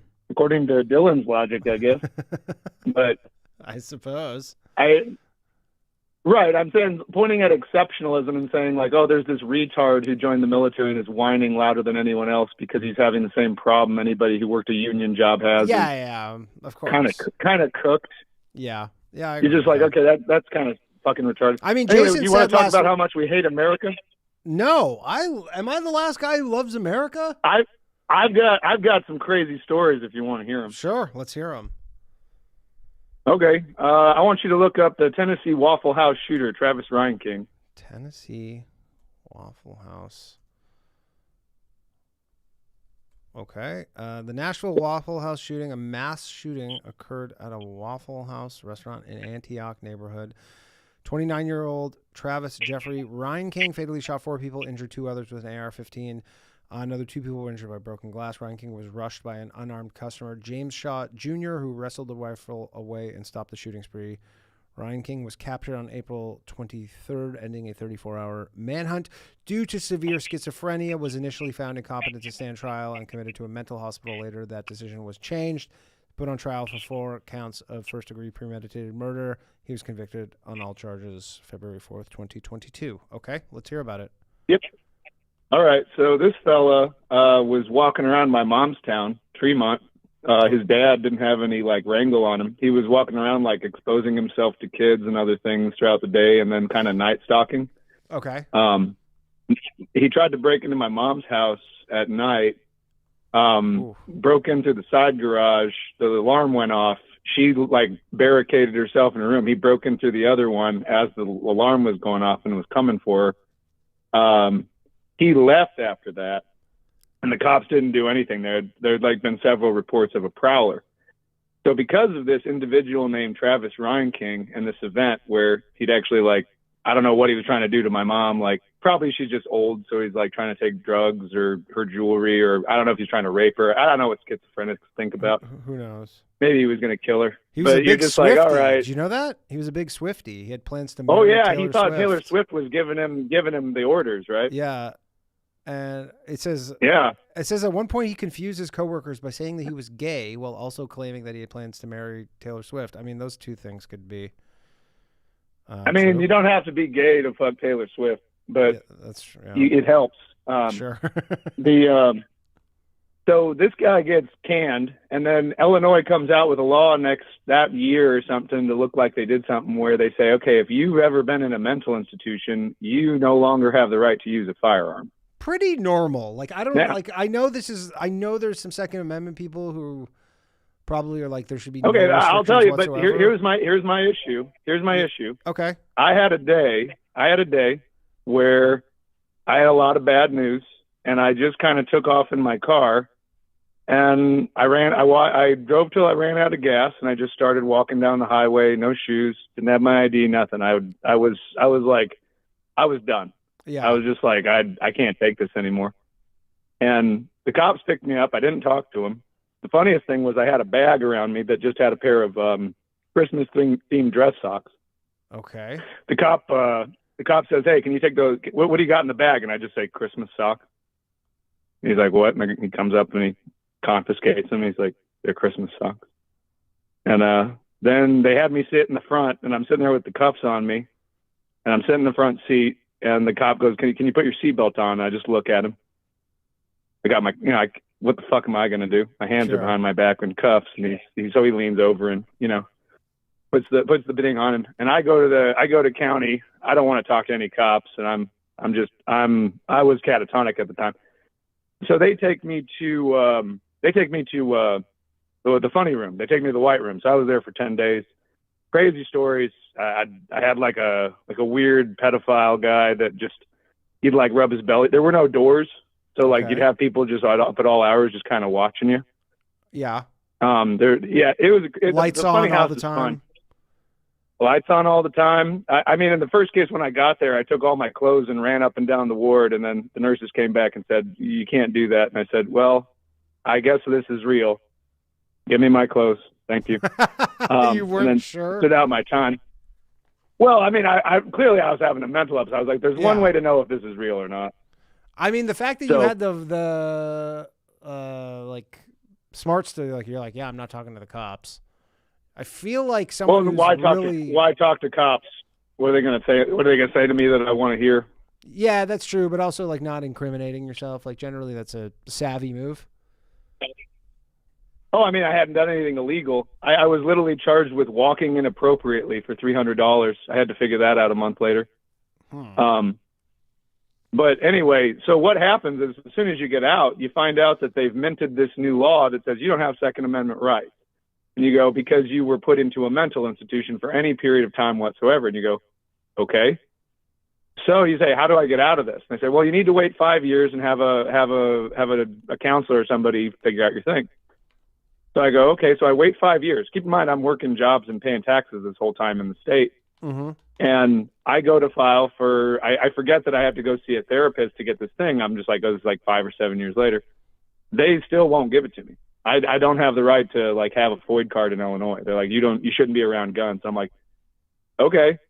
So then I went and tried to go to a counselor and got scammed because I was sitting there with this guy and he says, well, Trump's a narcissist and all this, and he's a rapist. You shouldn't vote for him. So, if you want to vote for him, that's kind of a mental problem. And you're just sitting there going, yeah, that actually happened to me. And then this whole guy's office was like kind of scammy. Like they'd forget bills and they'd call you back. And finally I had to threaten them and was like, don't ever call me again. Yeah. So the whole American experience of this, at least within like states like Illinois, they'll take these one-offs of places where the cops literally fucking do nothing. They don't check anybody. They don't stop like a guy who's like exposing himself to kids or like doing multiple things, like talking, like doing things where it's like, oh yeah, we noticed this, until finally like they have to like they actually have to like do work, which involves him like shooting up a Waffle House. And keep in mind, the cops didn't do anything here either. Yes. And so how did this They didn't guy, do Ryan shit. King, get a gun? Because it says they did the same thing to It's him. his dad. They actually look at the case. The state actually sued his dad. Yeah. Yeah. And said like you owned a gun safe, so you should have known better. Yeah. Now all of a sudden, like, so they're not just like taking away your rights. They're like, if anything bad happens I'm reading to it here. anyone, So it says here, according to the sheriff, so Ryan King got arrested by the Secret Service outside of the White House. Secret Service, right. Because he was trying to set Like, up. keep in mind, like, all this shit happens. Like, the Fed and the state are a fucking joke. Like, yeah, I've got another story if you want to hear it. But just or at least this part is, so he wanted to set up a meeting with the president. The report notes he made reference to being a sovereign citizen and thus having the right to inspect the grounds of the White House. Entered in a deferred prosecution. I'm sure that worked out for him. Then Illinois authorities revoked his state firearms authorization, seized 4 of his weapons. According to the sheriff of Tazewell County, Illinois, Ryan King's father, who held a valid state authorization card, asked sheriff's deputies if he could keep the guns. They'd allowed him to after he reassured them he would keep them secure and away from his son. His father then admitted later that he had reluctantly returned the guns to his son sometime before the shooting. So the dad gave them back. Yeah, because in Illinois, there's practically nothing you can do. Yeah. It's like if one person shows up and you got a FOID card and the other person does too, doesn't matter. Like, anybody can shoot those guns. Right. So it's such a fake rule, but it's just like it doesn't prevent access. It only prevents who can buy. Right. I mean, it's like it's not a security protocol. It's just literally like doing nothing, mm-hmm. and then punishing anybody kind who of friction. Like, I mean, why would I even go through this? I could just drive to Indiana, buy a gun. If I'm some like criminal in Chicago, I just drive to Indiana or Wisconsin, buy a gun, come home. Yeah. I mean, I'm sure you could drive to just the south side and just. Or I can go ask my dad for one. Right. Like, it's not a problem. That's the thing that's so retarded about this. So at the same time, they can't like, the state is so retarded in the state. Like, we got J.B. Pritzker. Mm-hmm. Keep in mind that after they announced the new American color Oreos, the man was in the hospital 3 times this month. Yeah. He's doing everything he can to prove he's bigger and hungrier than Trump. Yeah. He looks hungrier. Yeah. Well, that's for sure. Would you like to hear another crazy story? Yeah. Let's hear the last crazy story, and then let's wrap this up. All right. I was the president and owner of a condo association, and in my house I had a renter above me who was the head of a trucking company. Okay. And so he would rent the unit out above me. This is a meth story. No, I think you told this before. All right. Yeah, where they like destroyed the house, cooking meth? Well, they didn't destroy the house, but literally when you report it to the cops, like, they'll tell you to report it all day long. Yeah. But the thing is, with meth, there's no way to ever like pinpoint that it was done. Right. There's no test that occurs. So I literally was like, I had 6 months of period where it's like the state gets back to me. It's like, we didn't find a meth lab, and you're like, it's not a shake and bake, you moron. Yeah. Like, what are you talking about? Doesn't it, like, and they're like, seep well, I into had the a walls? 2-week class. You're literally talking about a chemical reaction that is caustic. Right. So it's like the average, like, do you know how people make meth with a shake and bake? I've seen it on like TV where they like, don't they put like a foil? Okay, so you don't know. What somebody does is they have like a series of 2 liters and Dixie cups and straws and basically this thing they set up in a bathroom. And then you mix your chemical, whatever you're trying to do. Or like some of the retards now, it's like they get a piece of window,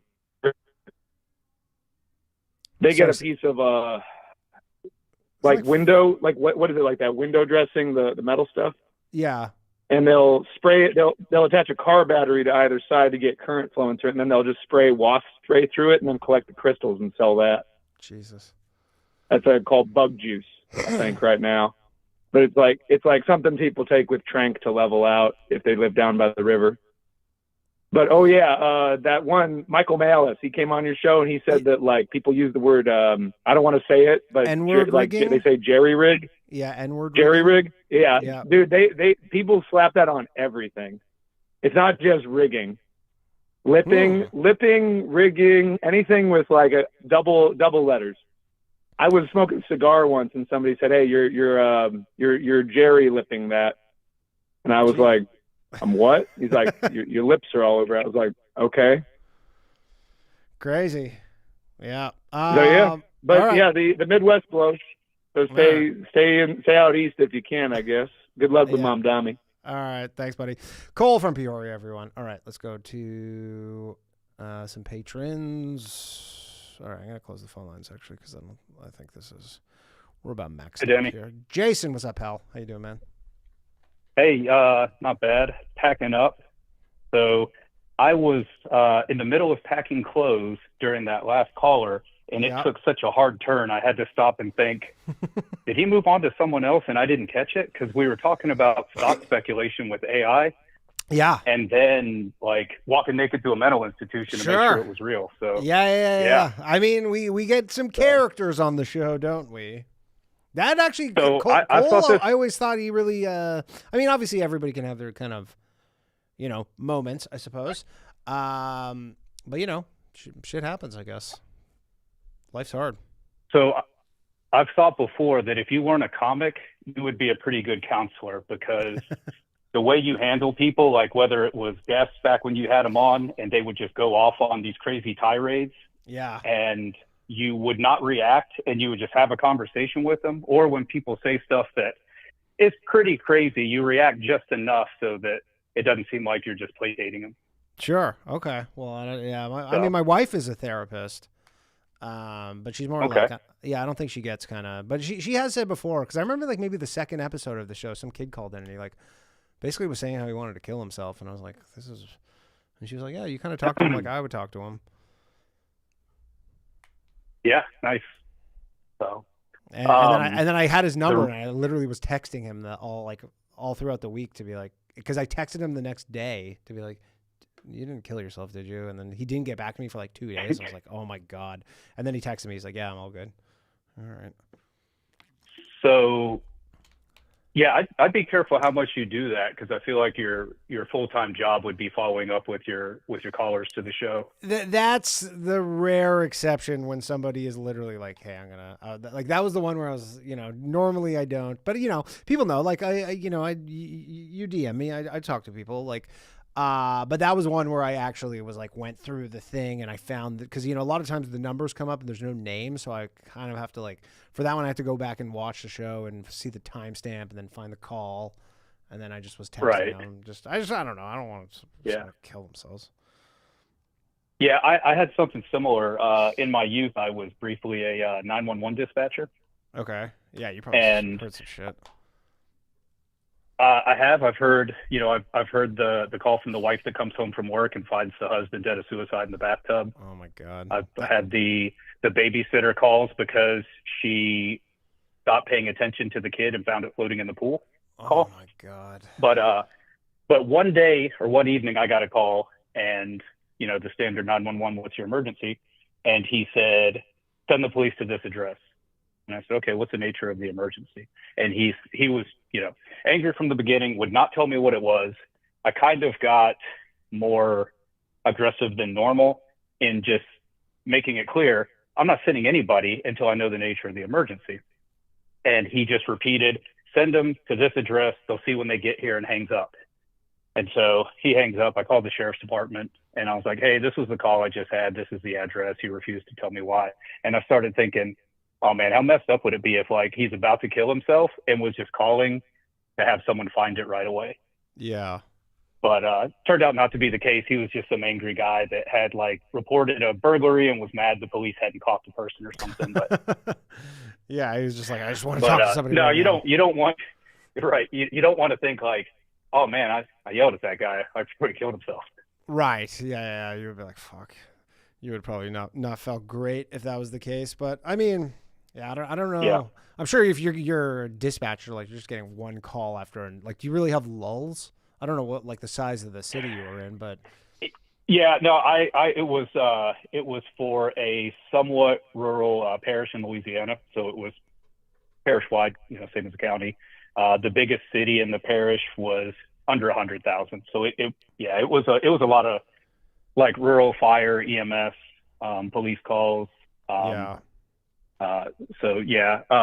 say that there was, the most calls would come during the busiest drive times, just because you have the things that can happen at any time, like medical fire, but then you have all the car accidents going on. So, right. Yeah. My friend in Toronto was, he is a firefighter, but he was a comic too. And he would just tell me, like, I've had a few friends who are firefighters, and cause they're the first responders for everything, because there's just way more fire stations than, paramedics or whatever. And he's just like, dude, like, I literally, the amount, like, it's just a normal, most of the stuff they do is literally just like peeling people off the fucking highway. Right. Yeah. And you just get so desensitized to it. And I also flew EMS helicopters for a while. And I've had these conversations, like flying back from calls with the crew, which is typically a pilot, a nurse, and a paramedic, is how messed up it is that, like, we go from call to call and there's no like cooling down period. There's no like talking about what you just went through. Like when you land back at the base, you're fueling the helicopter and the med crew is like resetting the back if there's anything to clean up or restock, and you're just waiting for the next one. Yeah.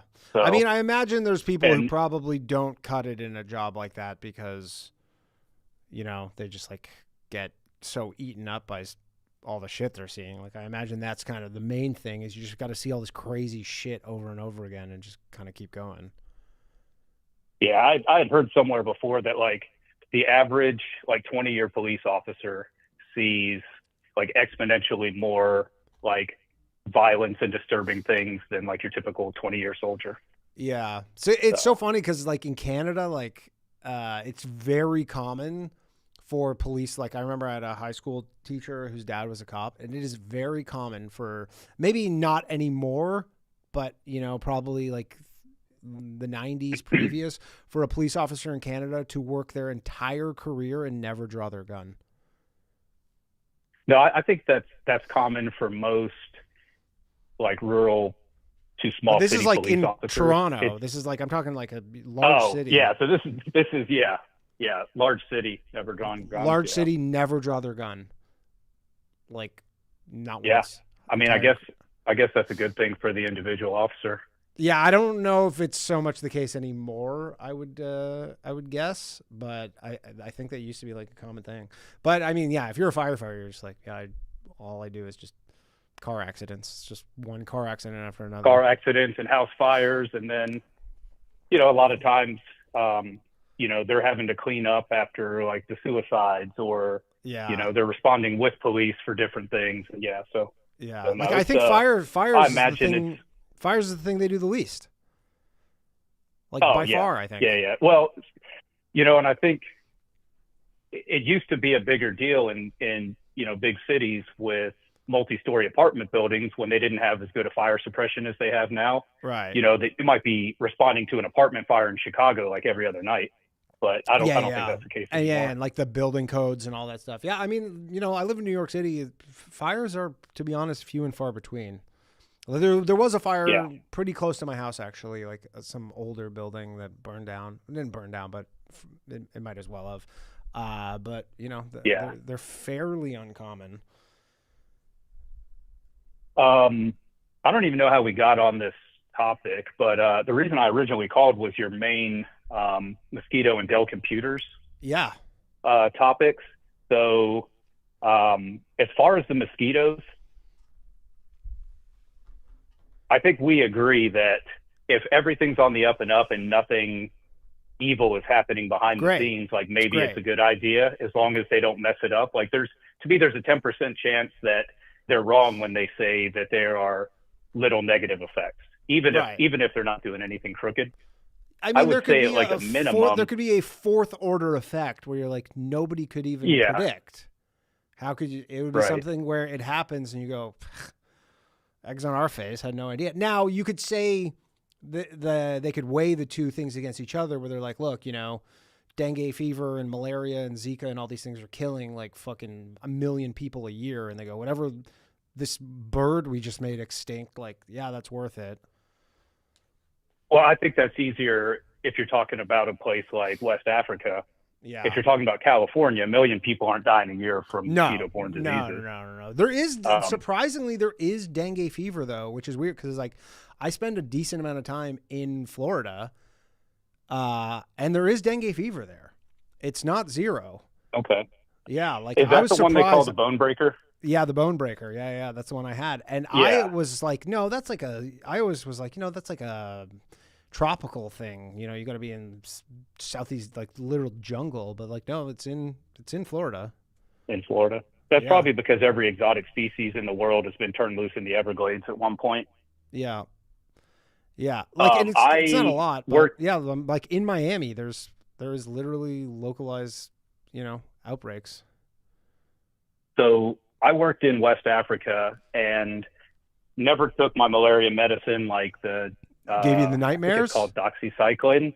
Yeah. Well, no, I wasn't worried about the nightmares. So that comes from a different one, but it's like UV sensitivity. Like I don't want to take a pill every day for months. And that was the other thing is those are kind of intended for your tourist on a short trip. Like I'm going here for 65 days and you want me to take it for a week before I leave and for 2 weeks after. Like I don't want to be on this medicine for 3 months at a time. I went to Asia for 4 months, and I think a week in maybe I was like, I'm done with this one. Yeah. So 3 of the guys I worked with ended up contracting malaria, and it wasn't the base we were on. Like the base we were on was Sahara, very arid, but we would fly in and out of the capital city of Niger, called Niamey, and a river runs through it, and there's mosquitoes there. So I think that's where they got it. One of them told me his shivers were so violent, he thought he was going to have a muscle injury. Like that's how hard he was shaking. Oh yeah, dude. I was going with dengue, I would go from like burning up. Like I must have had 104 fever, and 2 minutes later I'm shivering, freezing cold. And it was, 100 degrees outside, maybe like in the 90s.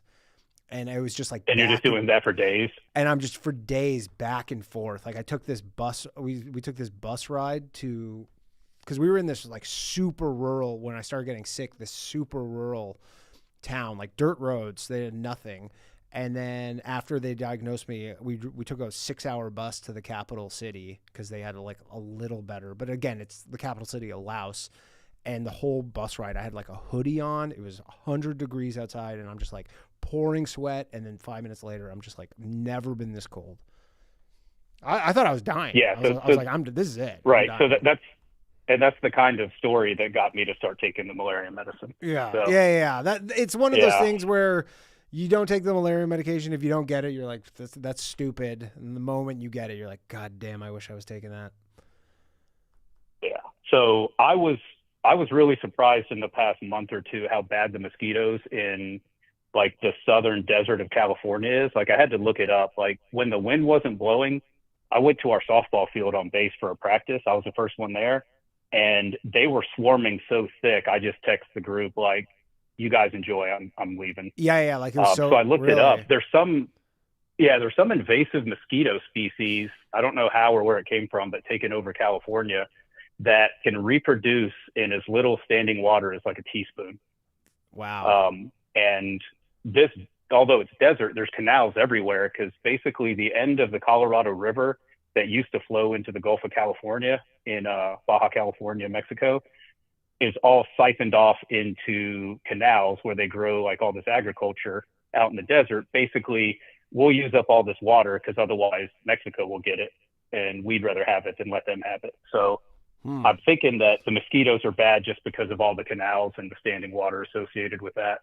That makes sense. Yeah. I mean, again, it's just you got to weigh the potential. Like, again, I couldn't give two shits if they eradicated an entire species of mosquito. Like, I think there's some zero random chance that bird. no one is thinking, what other things could we infect these mosquitoes with? Well, that too.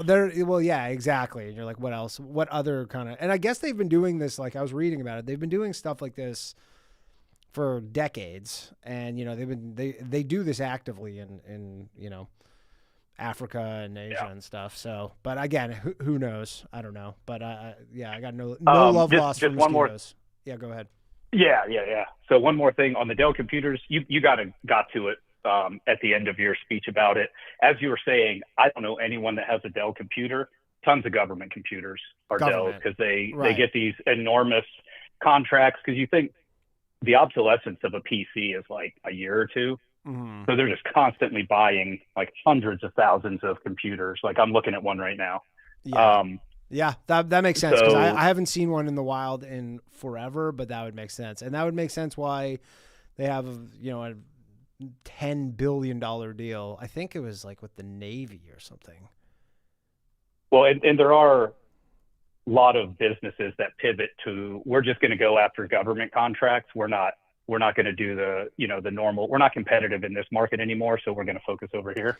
Yeah, I mean, the thing is, it's just with Trump stuff, it's so brazen. You're just like, Dell gives them this money, then they just all of a sudden get this. Like, this is the type of shit conspiracy theorists would be like putting these fucking, strings together. And now he's just like, yeah, this is just right out in your face what's going on. Well, what's that Copilot app that you can sign up for where you just match your favorite politicians' investments? Yeah, the Unusual Whales or whatever, I think, has one. There's a few of them, but yeah, you can get all. Yeah. I mean, look, every stock, like after the Dell thing pumped like last week, every stock that the name came out of Trump's mouth, literally all ripped, like huge. Like some of these were like 30%, 20%, because everybody's like, yeah, he's just going to do this with all these other ones, so we might as well just get ahead. Like of when it. Eli tweeted GameStonk. Yeah. They're just like, we might as well get ahead of this, because he's going to do this bullshit anyway, so we might as well just buy it now. All right, Jason, I got to let you go. Right. Hey, one last thing. Yes. Just one comment on our friend Dylan. Yes. I would like to have a long form conversation with him sometime. I'm genuinely curious, because he'll say things about being anti-military and, puppet of Israel and all that stuff. But then his individual stories kind of seem like sympathetic people in the military not getting the respect that they deserve from the people that they serve. So Agreed. I really have a hard time nailing down what I think his true opinion is. Okay.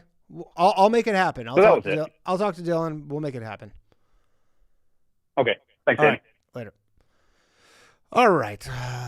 We'll take some more calls. 300-1416 dropped a super chat, says Somali Tuso. I'm summoning Abdul. I don't know what that means. Maybe it's Somali.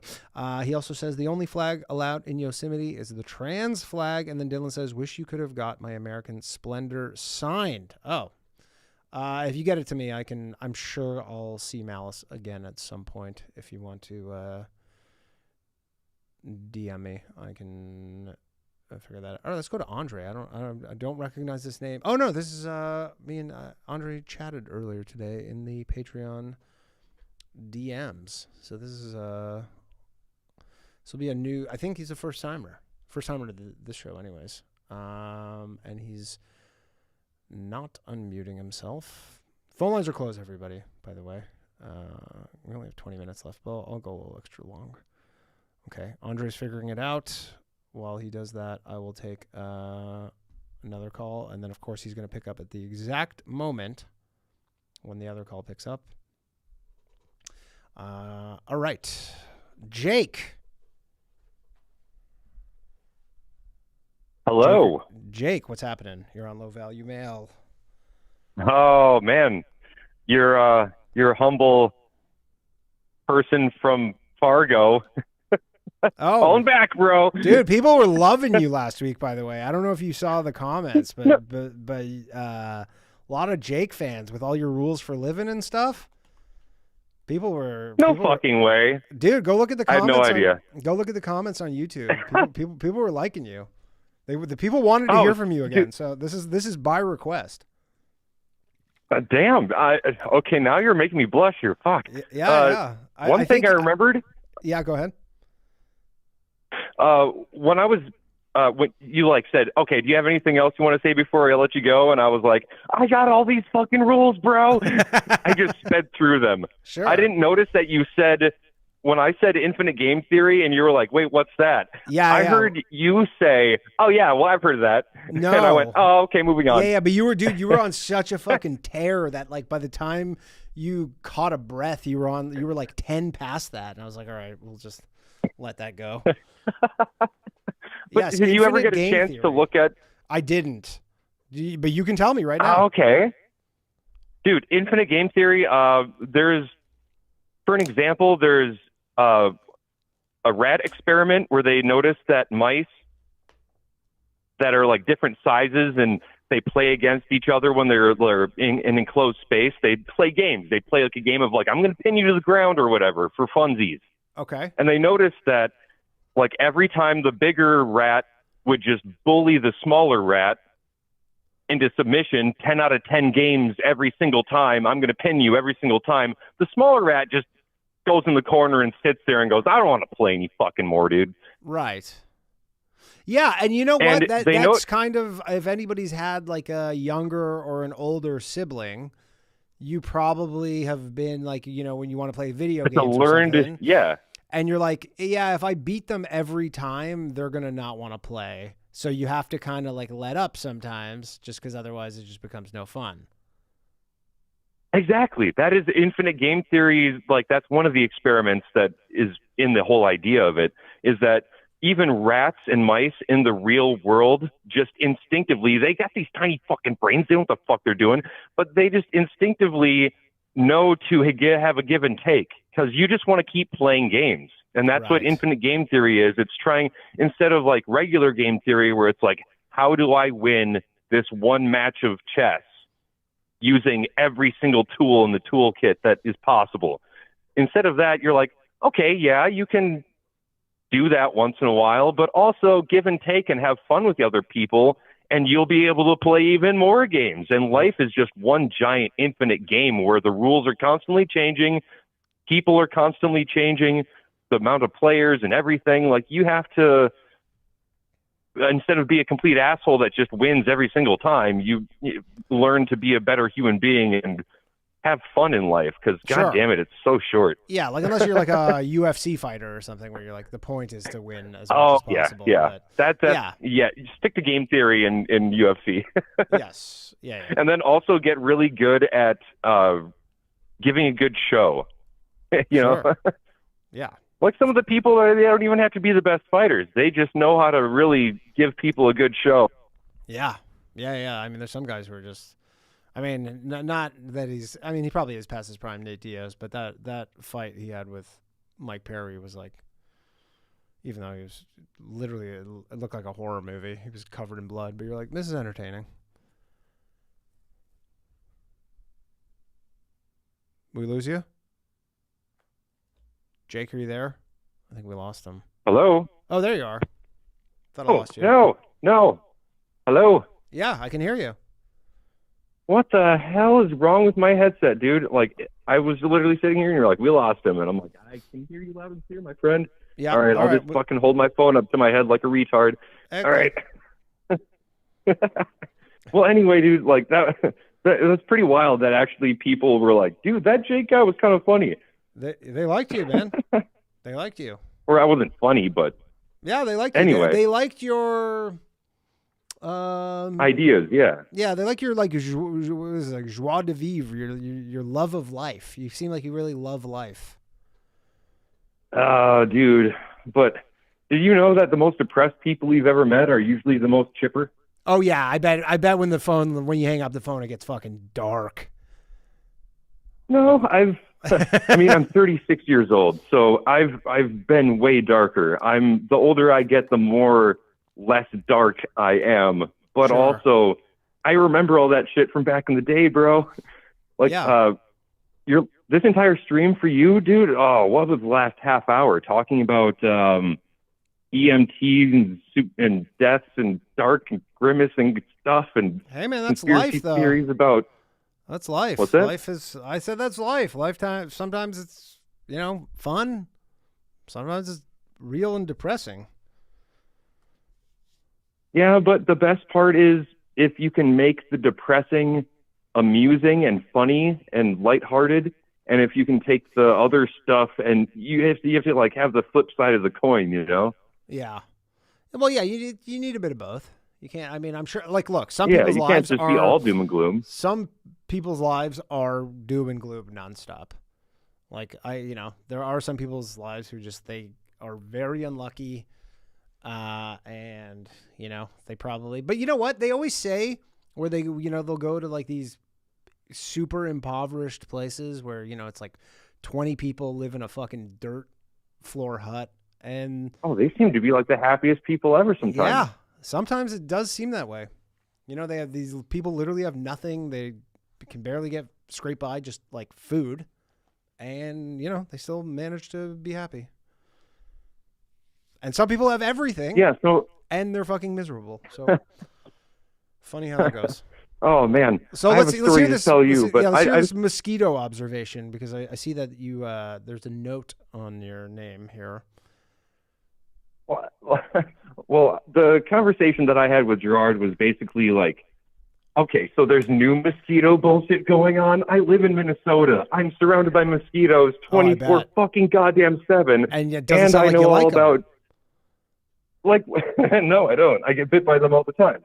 But like Bill Gates releasing the mosquitoes, I was like, motherfucking Bill Gates and mRNA vaccines, and then it just snowballed into conspiracy theory, and I was like, I love. What's that? This is Google doing it. This is Google. This is Google now. Weird that all these tech companies, like, I guess they have so much money where they're like, yeah, we sprinkle a little money here, sprinkle a little money there, see if we can like do something with that. like I don't think it's like evil. Like, I don't think the purpose of it is to be evil, even though that's Google's famously was their tagline was "Don't be evil," and then they removed it. But I'm sure that's what I was going to say that. Yeah, like I'm sure there's. Yeah, I'm sure like, it's their intentions are good, but you're like, okay. I got one thing to say about Google that is a random conspiracy theory. Let's hear it. I can't prove, but makes a lot of fucking sense.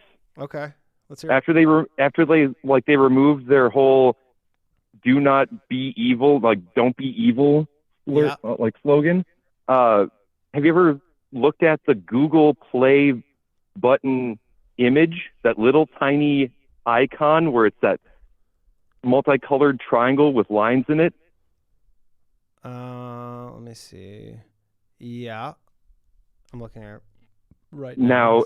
Then take that image and put it over the what is it? The not symbol for Lucifer, but it's like a sigil. The sigil of Lucifer is that exact image with just like one extra curly Q below the triangle. Mm-hmm. Yeah, it's pretty. I looked at that. I went, what? Yeah. You look at the sigil of Satan and the Google Play button, and you're like, have you ever seen? Are you guys evil though? When they overlap the OpenAI and the OpenAI logo and the Israeli flag, and it literally. Well, yeah, I guess it's just two inverted triangles, which represents the combination of male and female principles, which for some godforsaken reason Israel used as their symbol. Sure. I love symbolism and etymology and all that kind of stuff. Like, there's so many things. Like, you look at the swastika and you're like, oh, this beautiful, wonderful thing that's been used for thousands of years. No, you can't use that ever. Right. Now you're evil if you do. And you're like, oh shit, never mind. Well, you can use I'll tell you, you can use the Buddhist one. There's in Toronto, they have a Buddhist, like, I don't know if it's a temple, but it's like a Buddhist gathering place or some shit. And it's on Bloor and Dufferin in Toronto. And they have these like wrought iron gates, and they're covered with them. And Toronto's and I've never. As long as they aren't goose stepping. Yeah. Well, they're like, they're the Buddhist one, and everybody's like pretty fine with it. It's a pretty liberal city. Yeah, as long as everybody agrees, you can change things, meanings all the time. Yeah. Like the past caller was talking about saying, I can't say the word either. Yeah, but jerry-rigging things. Yeah, the N-word rigging. That was from Michael Malice. Told me about that. But I guess people use it all the time. Yeah. You know what I say? Let's MacGyver that shit. Sure. Yeah, that's way more PG. Trust me. Sure. I almost died one time for saying let's MacGyver that. No, I finish what you're saying, and I got a little tiny short story. Well, I was just gonna say that MacGyver. If you said that to somebody like under 30, they'd be like, "What is it? What's that?" Oh, true. It is. Yeah, I do be old now. Yeah. Yeah. I mean, you're Okay, on the so probably cusp of knowing what MacGyver is. Yeah. You're what, 38? I'm 42. Something? Holy shit! I was way off. Okay. Well, that's not that far off. Anyway, you got the salt and pepper to prove it. Yeah. Oh, yeah. Anyways, yeah, let's hear this because I got to take some more calls. So let's. Oh, too bad. Anyway, yeah, I could talk to you forever. I know. So I'm running out of time, in high school. Oh, damn it! All right. So in high school, I went on a choir trip to Chicago. So it was me and 40 white people that are into music. Okay. Just going to Chicago, and we went to like the Miracle Mile. We went and saw a Blue Man Group. I brought some dextromethorphan pills and cannabis, so I had a great time at the Science Theater and Blue Man Group. But to say the least. But I went to a random McDonald's with one of my friends who I'd never heard him say the N-word ever in our entire friendship ever. Okay. Just completely, N-word free as far as I knew. Yeah. We went in Chicago. We were in McDonald's. Me, another guy, and him were the only 3 white people in that McDonald's that was fully packed. Ooh. Like 100 people in that McDonald's. And we're in the middle of the line, surrounded by people not white. And we're talking about, I brought my PlayStation 2. We wanted to play video games in the hotel room, but they had a black box screwed into the back of the TV, so we couldn't figure out. We didn't have the tools to open it up and actually plug in the PlayStation. Yeah. And I was like, man, how are we going to get that black box off? And he just turned to me, straight face, surrounded by black people, and was like, we're just going to have to rig it. Really? Like, out loud. Yeah. Holy shit, dude. There was you do so at your own peril, especially in Chicago. Yeah. I literally, me and my other friend, we just took a step back from him, and everybody in the, 30 people in the room just went silent and just, looked at the guy who said it. What that white boy just say right now? And we're like, yeah, have a good one. We don't need McDonald's. See you later. Have a good one. Dangerous game. All right, Jake, I got to let you go, unfortunately. Did he have Tourette's syndrome? Is that what his thing was? Like, he just saw the room and was like, you can't say the N-word. You can't say it. Yeah. I'm going to say it. Probably not. All right, Jake, I got to let you go, man. Thanks, man. All right, Jake, everybody. All right, okay, Andre, we already tried. Let's go to Peter. Oh, there's so many calls. Hello. Hello. What's happening? You're on from California. Mail. Peter from California. What's up? So, sounds like a pretty scattershot episode. I figured I'd just go through my long-term questions for you. Yeah. I have a list. Okay. So, is Claude or OpenClaw analyzing us nutcases who call into the show? No. OpenClaw, I don't know if anybody has better success with OpenClaw. I don't even use OpenClaw anymore because they kept pushing updates, which would just brick it entirely. And I was like fucking pulling my hair out trying to use it. So now, which honestly, I think it's better. It's not quite as robust. Apparently there's this thing called it's spelled I don't know how you pronounce it, but Hermes. I haven't set it up, but apparently it's HERMES. It's a better version of OpenClaw. I use Claude through the MCP or whatever. You can hook it up in the terminal, and it texts me. It just texts me on my phone, on an iPhone. It literally is just somebody texting me on my phone, and that's how I use it now. So that's how I essentially replaced OpenClaw, is with Claude. So, but no, there's no analyzing the callers or anything like that. Yeah.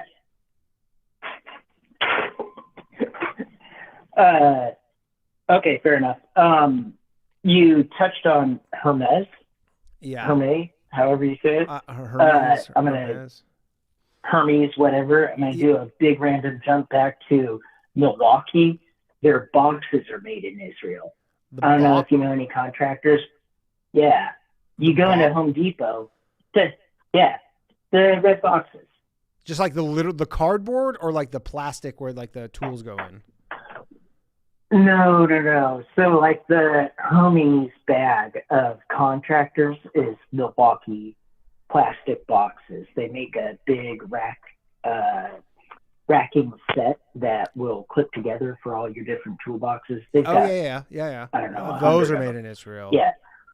Those are made in Israel by some plastics company. I don't think there's any other tie to Israel, though. It's definitely a Chinese company. It's definitely, from everything I see, it's a Chinese company. Yeah. Okay. Still just going through random stuff. You wore a Owlsley Stanley hoodie on the Boyscast a while ago. Yes. What made you buy that? I bought it from this guy, Mike Gracie, who he makes like lot tees and sweaters and stuff. You can find him on his what's his website. He does he's Mike Gracie, Gracie, on Instagram. I kind of know him a little bit, and he just makes all this like dead like lot gear and stuff, and sometimes I'll see stuff and I'll just buy from him. I just liked it. Fuck yeah. Yeah. Well, two things. One, I saw the last show from Bob Weir. It was great. Really? With John Mayer. But in San Francisco? Yeah. Yeah. Apparently he was like really sick at that show. I don't know if it was you told me that or if I read that. It didn't seem like. Yeah. Apparently he was really sick. It there. didn't seem like that on stage. Yeah. Apparently people like maybe I read somewhere where like he had to like really get it together to do that show because he was in. Because I think he had lung cancer. I think that's how he died. So obviously, like to go sing for 3-4 hours is difficult. But I think he just knew that this whole thing was wrapping up, so he kind of just summoned whatever he could to just get through it. Well, if you ever need a fun dead story, I don't know if you ever read about Bear Stanley and cooking acid for the first time after it became illegal, but his first lab was a couple miles from where I grew up. It is in the East Bay. Oh, no way. California, yeah. Oh, that's cool. And I won't ruin it. Look up the Bear Stanley version of it. Owlsley Stanley. They called him Bear. Oh, gotcha. I don't know. I only knew him. But his ex-girlfriend was the chemist, and she did a pretty good write-up of it. So it's another Grateful Dead story. I don't know how many of them you read, but I haven't read like not a crazy amount. Well, all right, cool. I'll check it out. Anything else? Sorry, I'm kind of tight for time. Nope, that's it. All right, cool, buddy. Take another caller. Thank you very much. Bye. Take care. All right, we're going to rapid fire. Okay, so Andre is not picking up. I will get to you. Just stay on the line.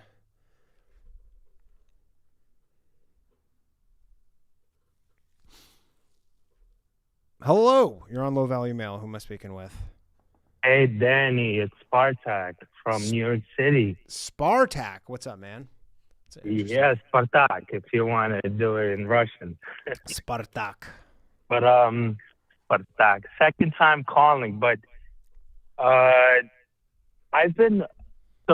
today, the coincidence, I've been watching the Boys Cast, like previous episodes, and you guys predicted like that the freedom of speech during Trump administration would be fucked, right? Yeah. Okay, we all understood that. It was writing on the wall. But what is this shit going on in like the UK? What is their purpose? You're saying of with doing like all of this? Cenk Uygur and Hassan? Exactly. I mean, look, let's a lot of forget about all of them. Yeah, a lot of countries. I mean, here's the thing: is I'm not of the type of person like lots of countries do lots of shit. Like, you know, if you think you can go talk shit about the CCP and then go fly into China or like, you know, say, or talk shit about like the Uyghurs or like whatever, the Tibetans, like obviously this is different because they're conflating this whole thing where they're essentially being like, you know, because it is just them talking shit about Israel. And, you know, they're essentially saying like, yeah, you're not welcome here. They're going to, what is it, like South by Southwest or some event. But I mean, they had, you know, the UK did ban all these right-wing figures from entering the country. Okay, but let's not do that though. Like whatever. I mean, I don't live in the UK. I have no. Yeah, like, me neither. But I've been like just. I have a lot of family there too, and all over, as you know. I mean, they don't have a First Amendment in the UK. Like people. Yeah, but I find Americans. They built their country based on the freedom of whatever they wanted, right? The empire. What is their purpose of doing this? Is it? I mean, dude, they're the country who's like precedent for European Union. I mean, they were jailing people they jail people for memes there. They literally jail you for memes. That's the direction. What is your opinion? I mean, I think it's nonsense. For what? I mean, I think it's. What do you think it is? What is it? Like, why are they doing it? I cannot comprehend it. That's why I'm like. I mean, obviously what would be the purpose of it? What is the purpose? The purpose. I mean, you know, stifling speech. Obviously, the people who are like anti-Israel would say just like, yeah, you know, talk shit about Israel, and you know, the Israelis go and they'll influence the UK government and put pressure on them to. Yeah, but it affects their own citizens as well. So, what would be the argument? I mean, there? The citizens vote for this stuff, though. That's like whenever there's some, you know, I think about Canada a lot, where people are like, I can't believe. Like all this crazy shit is going on. Like, who would tolerate that? And you're like, people vote for this in a near majority. Like, it's like people. I mean, act you're like not wrong. Policies. We have Trump as a president. You're not wrong about that. Yeah, like people hear this stuff and they're like, who wants this? And you're like, at least half the people. Yeah. You know, and they vote in these like super left wing people, and then that's what you get. You know. I just kind of didn't want to hear that answer, you know.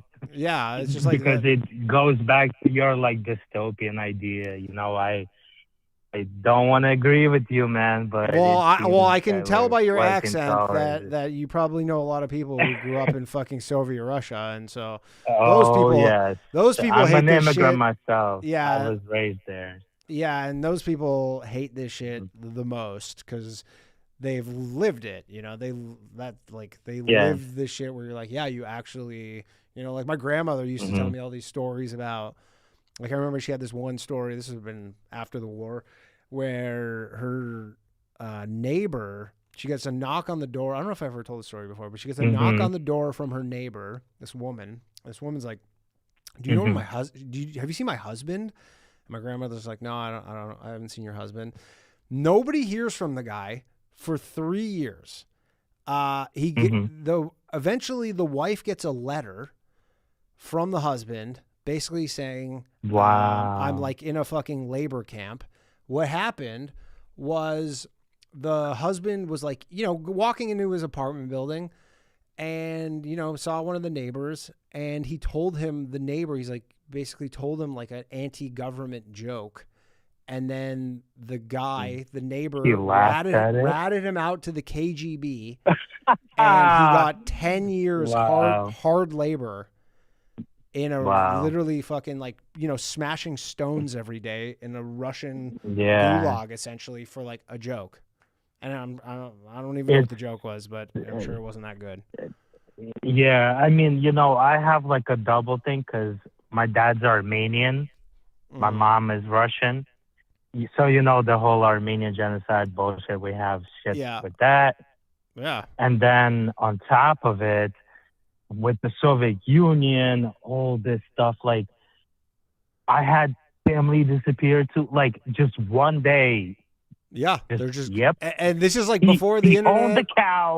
He owned the cow, and that's it.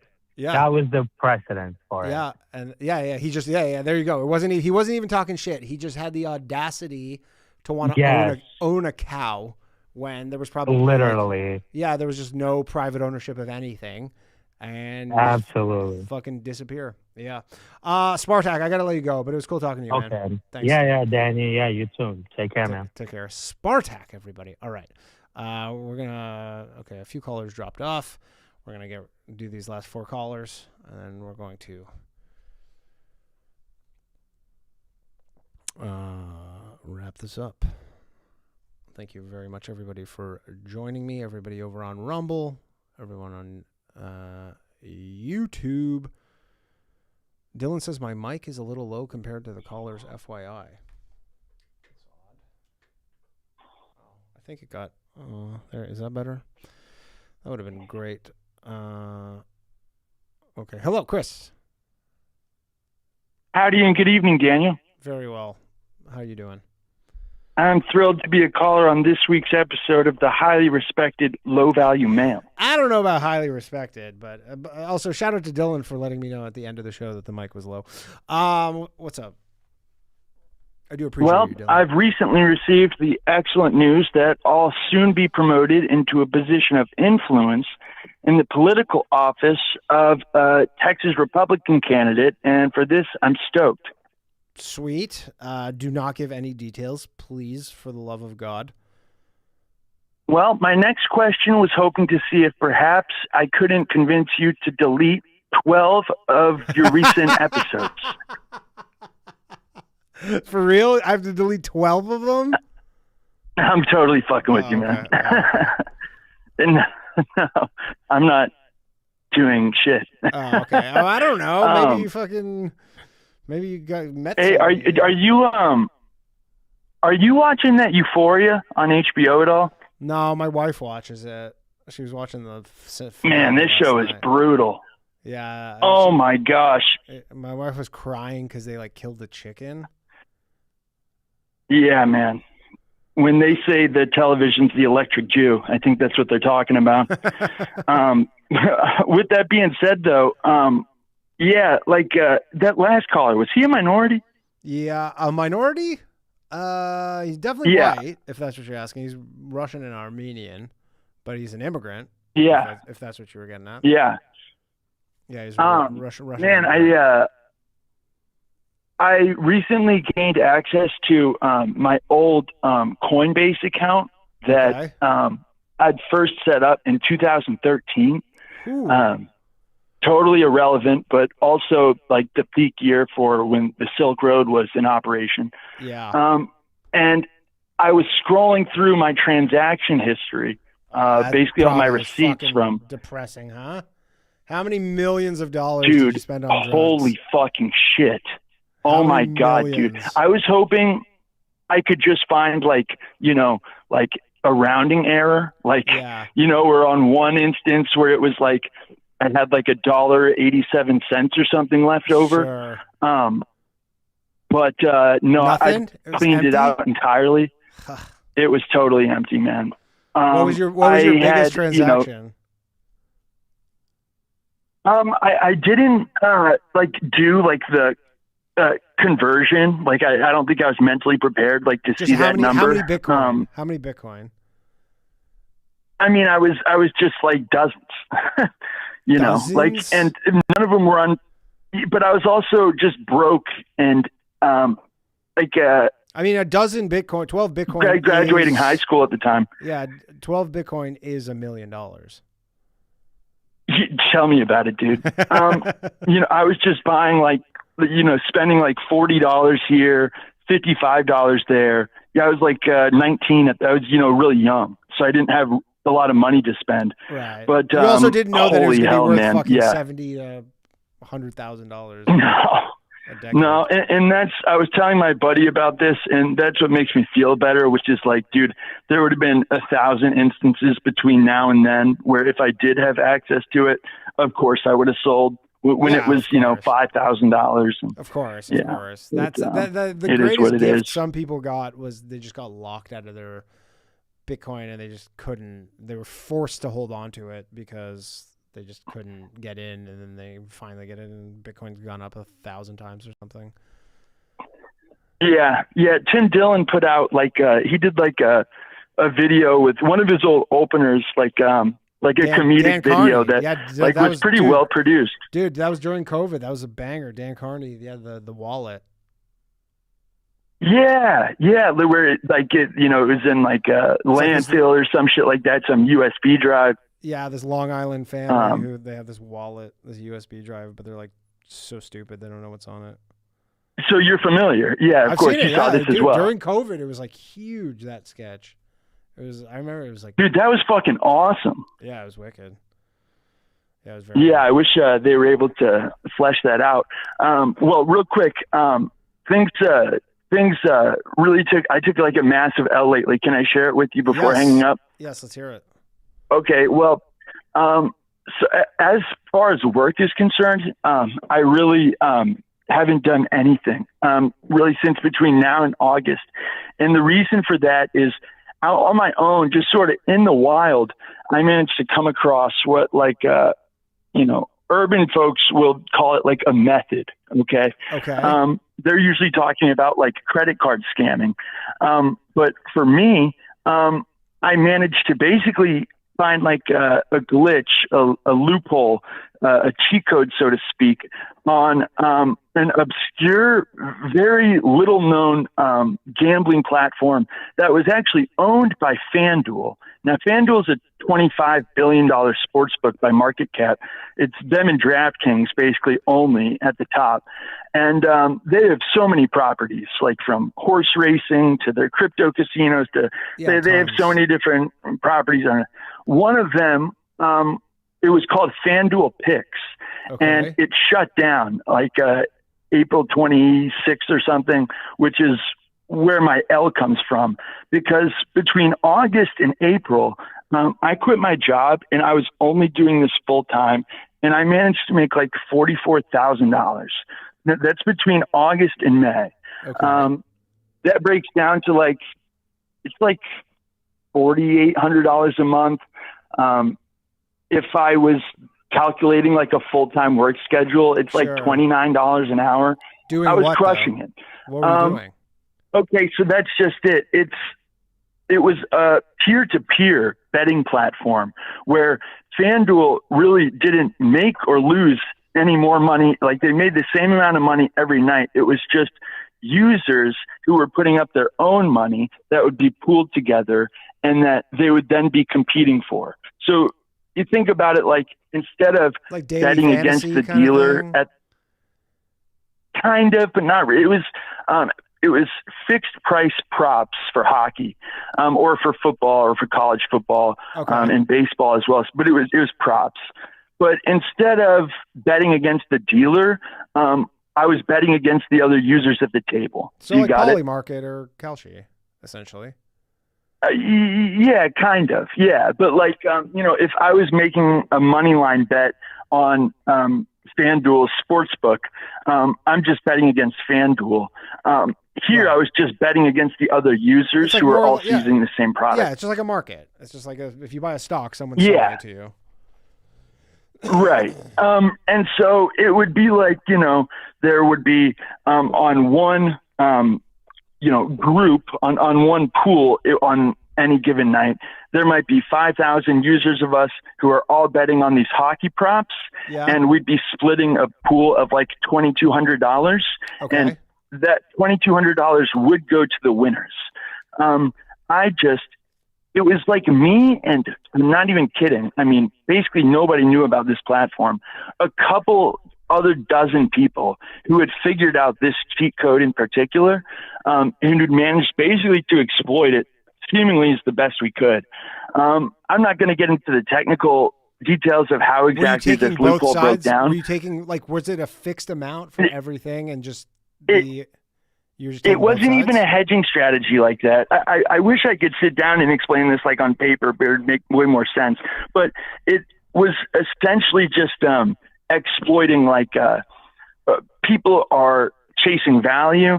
So, I'm going to bet on Jackson Smith and Jigba to get 160 yards because I'll get paid way more money. On this platform, that was totally irrelevant. You just needed your props to hit. So you just needed to take the safest props, think Sebastian Aho for 1 shot on goal instead of 3 shots on goal, Sure. right? Or Carter Hart to make 16 saves instead of 28 saves. But the users had no way of knowing that except for a very small handful of us that did. And anyways, it shut down in April. I knew it'd be shutting down a month in advance, but I'm out of work.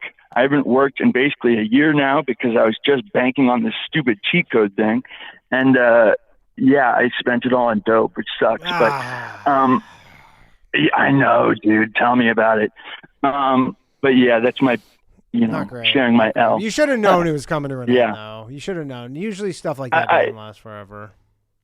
And so now I'm sort of trying my best. It was the easiest money I've ever made, and it's really hard to return to like an office job now or really anything. And so I want to be chasing a substitute work from home self-employment scheme. And just like you were discussing with that prior caller, I'm trying to do some shit with cloud code just to figure something out. So that, if you think of you just got to think of something that people want. I mean, I'll tell you right now, there's no shortage of 20-year-olds who are whipping up something in cloud code and they're just making $10,000 a month off of it. The one idea I had was, you saw all of the success that Nick Shirley had, pointing out all of the Somali daycare fraud in Minneapolis. Here in DFW, everybody's discussing the H-1B fraud. It's everywhere. DFW is like the H-1B fraud hotspot of the world. And all of this is available like on public databases. The kind of shit where, you see there are 48 hospices registered to one address, like that sort of healthcare fraud in California. The same version of that here. I don't know if you've seen Sarah Gonzalez's work with the Blaze. She's touched on some of this stuff. I did her show There's once, way actually. more of it. Yeah. There's like an ocean's depth of this H-1B fraud going on here. And I don't know. I never would want to put my face on camera or anything, but like I think if you put together a well-made video, something like that, could probably do big-time numbers here. I mean, and I don't know. That's just my next I'm idea. sure you're not the only person who's thinking that, but yeah, you got to get out there and you got to do. I mean, you're just talking about investigative journalism, is what you're talking about. Well, I'm talking about just doing the homework and sending that to somebody like Alex Stein or somebody. Because, Yeah, you could be like his behind-the-scenes guy. That's just like a passion project. I just want to. My passion it's out is just there. sending It's them waiting to be fucking home. exposed. Yeah. The Jeep's got to go, man. All right, thanks, Danny. Later, buddy. Chris, everybody. All right, 3 more calls. All right, next week I'm going back to Hard Out at 9 p.m. But I'll do the goal thing. I just forget sometimes. Andre was trying to unmute himself, but says it wasn't working. All right, we'll get him next. We'll get you next week, Andre. We got Dave, Drew, Slav. Dave is not unmuting himself. Let's go to Drew. We'll save Slav for last.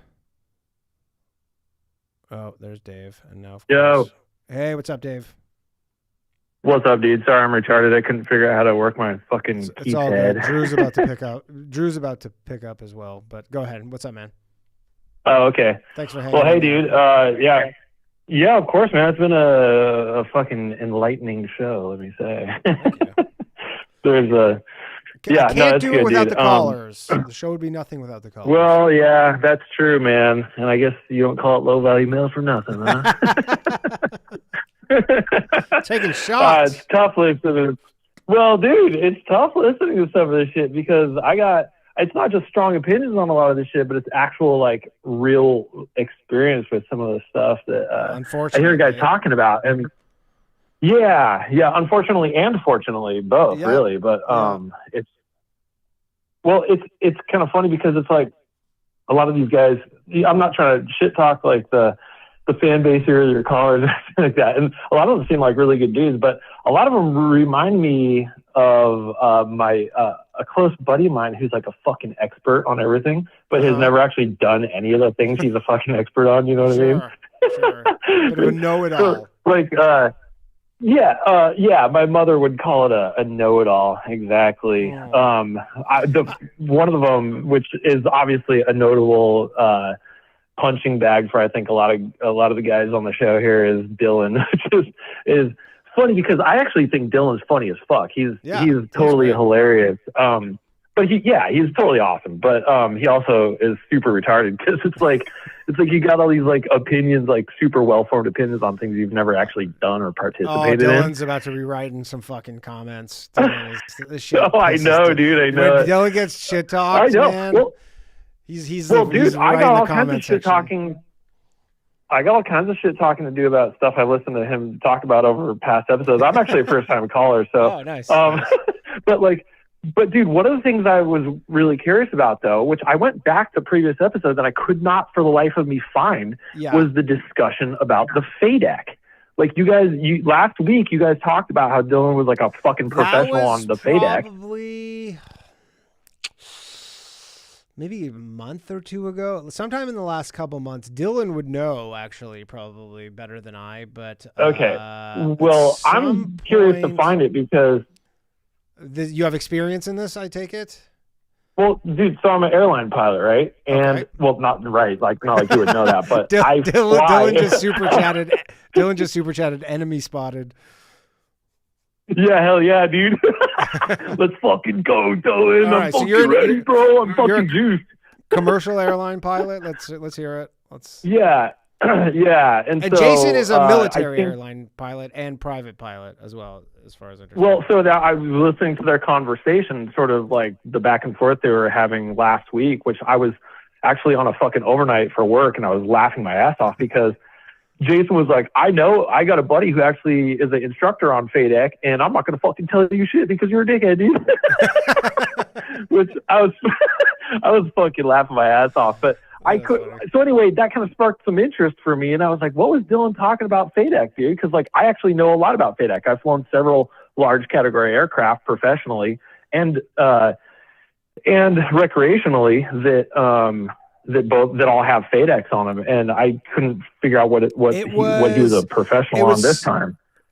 It was something. Well, I know he is a professional mechanic. Okay, cool. So he's like, he knows that stuff, like, I don't know to what degree, but it was something about the war. We were talking about the war in Iran, so it would have been in the last 2 months. It was just a call about that. I don't know how it got into the FADEC thing. But then I know that Jason called in, and then they were calling in separately, and Jason shit talked them, and then I fucking patched them in together last week. Just let them have at it. Oh, yeah, that's what I was listening to. It was pretty funny. Anyway, I didn't want to make the whole phone call about, like, fucking FADEC, but, like, FADEC is just a computer that does fuel scheduling. That's basically all it is. And it can, Dylan just says it's a computer. Dylan just super chatted. I'm not telling him because he was rude. Nice, dude. Fucking nails me, dude. Gotcha. Got him, dude. It's just like some computer. I don't even know what it is. Like, it's basically a computer that controls fuel scheduling and like monitors a bunch of different stuff inside the airplane. But there's no conspiracy behind it. It was something about. It was about these two planes crashing. There was like some planes crashed, and there was something about the fuel. It was when. And it seemed like the tone was conspiratorial. Yeah, I mean that's the show. That is the show. Yeah, of course. Yeah. So. But understand, and if he's a mechanic, he should know this, that FADEC is basically the computer that runs the computer that is FADEC basically is a BIOS system. It's a basic in and out. There's other than like having a computer that you can plug into it and like read codes, no different than your car. Yeah. It's not like it's you can communicate with the thing, to my knowledge, But yeah, I don't know, dude. It was just really funny because I was like listening to it and I was interested, so I wanted to find out what that was all about. But then furthermore, it's funny because I'm like listening to him and he obviously like fucking hates veterans, yes. Which is hilarious to me because I am a veteran and I also hate a ton of veterans, but you don't like veterans? I'm like. No. Let me rephrase that. I should probably restate that. I don't hate veterans. I am a veteran, and I've had the unique experience of like really seeing what people like are on the inside. And 90% of the people that I worked with when I was in the Navy, this is almost 20 years ago. I got out way back in 2007, but they're fucking good people, dude. And I've never met one who I was like, that guy's a piece of shit. I haven't met a ton. I've spoken with them on the phone. They exist. Of course they exist. Look. I mean, otherwise Leavenworth wouldn't exist, right? Of course. And it's like, think about it as like, you know, we talk about the Jews constantly and they're like, Jews do this. And you're like, yeah, obviously some Jews do bad things. It's just like, it's to take these individual things and be like, oh, that's all of them. It's like, no, obviously it's not all of them. I mean, some people are yelling at the screen right now where they're like, it is all of them, but it's I know. But that's also funny too, because it's like the whole the Jew conversation is like, they're all fucking like evil. And it's like, well, I don't know, man. Like I see this in people a lot where it's like this personality trait where they're like so fucking like, autistic. Oh, I don't know. I don't really. What is it? Autistic. Autistic, maybe, but like self-diagnosed autistic, where you're so fucking retarded that you don't know you're retarded, kind of thing. You know, where it's like I hate something so fucking much that everything must be the fault of this one group of people or this one thing. Well, and really, what it comes down to is for most of these people, they haven't actually done anything with their life, and they're just fucking miserable. That it never amounted to anything for them. And so it's got to be somebody's fucking fault, right? I mean, that's a lot of them. It's not all of them, though. You know, like Henry Ford. No, not all of them. Henry Ford kind of had his shit together, and he was kind of one of those. But I think a lot of it is, and I think it's human nature, is that you want simple answers to things, because like a lot of things are very, the actual answer is very complex, and it's easy to just simplify it and just be like, this is Jews. Or it's this, or it's that, and you go, "That's That's a piece of the explanation. It's not the explanation, but the explanation takes a lot of work to get to." And that's a really good way of describing that. Actually, it's like what you're describing is like the idea of like doing actual work to form a real opinion. Right. And most people can't or don't want to or just don't possess the aptitude to be able to do that. And so it's the Jews or it's somebody else's fault, right? And I'm not saying like the Jews maybe don't do evil shit, but like so does fucking everybody else. And why isn't it their fault? Oh, yeah. Of course. Yeah. But everybody is kind of up to stuff, right? Yeah, so, but I mean, the Jews are just look. The Jews are in vogue right now. It's you know, the transgenders had their run. It was, you know, it's. I'll tell you, the Jew people are not going to be happy when the fucking air gets let out of this tire, because they're going to be like, in a couple of years, they're going to be like, it's the Jews, and everybody's like, we're past that. We've moved on, and they're like, no, they're like, we made so much ground, and they're like, that was too. Yeah, dude, like I got a buddy who's like so fucking like, he's not even really a buddy. He's kind of like he's just low IQ, you know? And so I can't really like fucking tolerate the guy too often, but it's like everything is the fucking Jews, man. And I'm just like, dude, you fucking got up at 3:00 in the morning for a glass of water and you broke your toe on the fucking cabinet, and that's the Jews because the fucking, you know what I mean? It's like, you fucking get some perspective, bro. Like, but it's not even colloquial. It's not even like jokingly or sarcastic. It's like literally, no, the fucking Jew, you got to understand, man, like the fucking Jews, they went and they're the architects behind the way people build houses these days. And so what they did was they intentionally figured out the exact mathematics for like where the counter needs to be. And so that, of course, I would fucking break my toe on it at 3:00 in the morning because the fucking Jews, man. I mean, like, what the fuck are you talking about, dude? That one we did do. Dylan just says, did you pay this demi-chard to anger me? All right, Dave, I got to go. I got to let you go just because I have the guy you just explained, I have to take his call. So, well, right, dude, I'm fucking excited to hear him shit talk me now. And I got so much more shit to talk about people, dude. So I'll call you back next week. Please do. All right. Dave, everybody. Actually, we're going to go to Drew, and then we're going to go to Slav, and we're going to take this puppy home. Drew! Danny, what's up? What's up, dude? I got some quick questions. I went through this. I have a list. Okay. Yes, I like so a the list. mosquitoes. You were bringing up mosquitoes. Yeah. Top of the episode. So, do you think it's a rebranding issue? What if they call them the Mosquitoes? No, they still piss people off. I fucking hate mosquitoes. Ugh, no. Okay, next Although issue. I was thinking maybe the someone LA can answer. dog. What do you think of this? Because I was thinking about this when I was reading about this mosquito stuff. It says anybody because mosquitoes suck blood and then they go and I guess maybe it's only one way, but like could you get AIDS from if a mosquito went and sucked the blood of someone with AIDS and then stung you, could you get AIDS, or is it they only suck and they don't? It's only like a one way. I mean, either way, it makes you gay. Yeah. Okay. Better question. If a mosquito stings someone who has AIDS and then stings you, does that make you gay? Yes. Okay. So now I broke character. God damn it, Danny. Sorry to get you off your roll there. That was the LA issue. Yeah. What's happening now? There's dog experiments. Would you classify those as Nazi experiments or just friendly experiments to help the homeless? I'm gonna go with friendly experiments to help the homeless.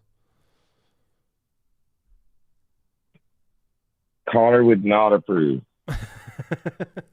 Also, Connor would. Dogs love running. Yes. The Iran war. Why are we at war with running? It's like a. So these are questions from Dog. These are questions from Dog. Okay, fair. That's a reasonable question from a dog. We're not at war with running, or playing fetch. None of it. Okay, so if a dog was kicked out of 109 shelters. I would say it's the dog. Yeah. I mean, if a dog, well, you know what? I'll counter this. If a dog was kicked out of 109 shelters and somehow managed to not get euthanized, that's a pretty impressive dog. Yeah, well, that's an impressive dog, right? That is an impressive dog. Maybe it is. If If that dog dodged euthanization. the dog of God. Yeah, like if that dog dodged getting euthanized after getting kicked out of 109 shelters, pretty impressive. And also, should we send all these shelter dogs to Iran as our dog army because they think dogs are haram? That I like, actually. That I like. I would love, well, no, because they'll just like butcher them and stuff, and they'll probably just like fucking. Well, it's not boots on the ground, it's paws on the ground. Paws on the ground, yeah. I like this segment, Drew. I like this. It's a little lighter, a little lighthearted from everything else. I mean, it's worth a try. Maybe like some sort of dog-pig hybrid. Oh, what? They can't eat pig either, huh? Yeah, That's what I'm wild saying. pig. That's what I'm saying. Dog-pig hybrid. That can get rid of the Jews in there, too. The whole region. Yeah, I don't think the Jews are as like freaked out by pigs. Like, I don't think like a Jew would be like freaked out by a pig. They're just like, yeah, I'm not eating that. But Well, they will when they see it attacking their children. I mean, have you seen a wild boar?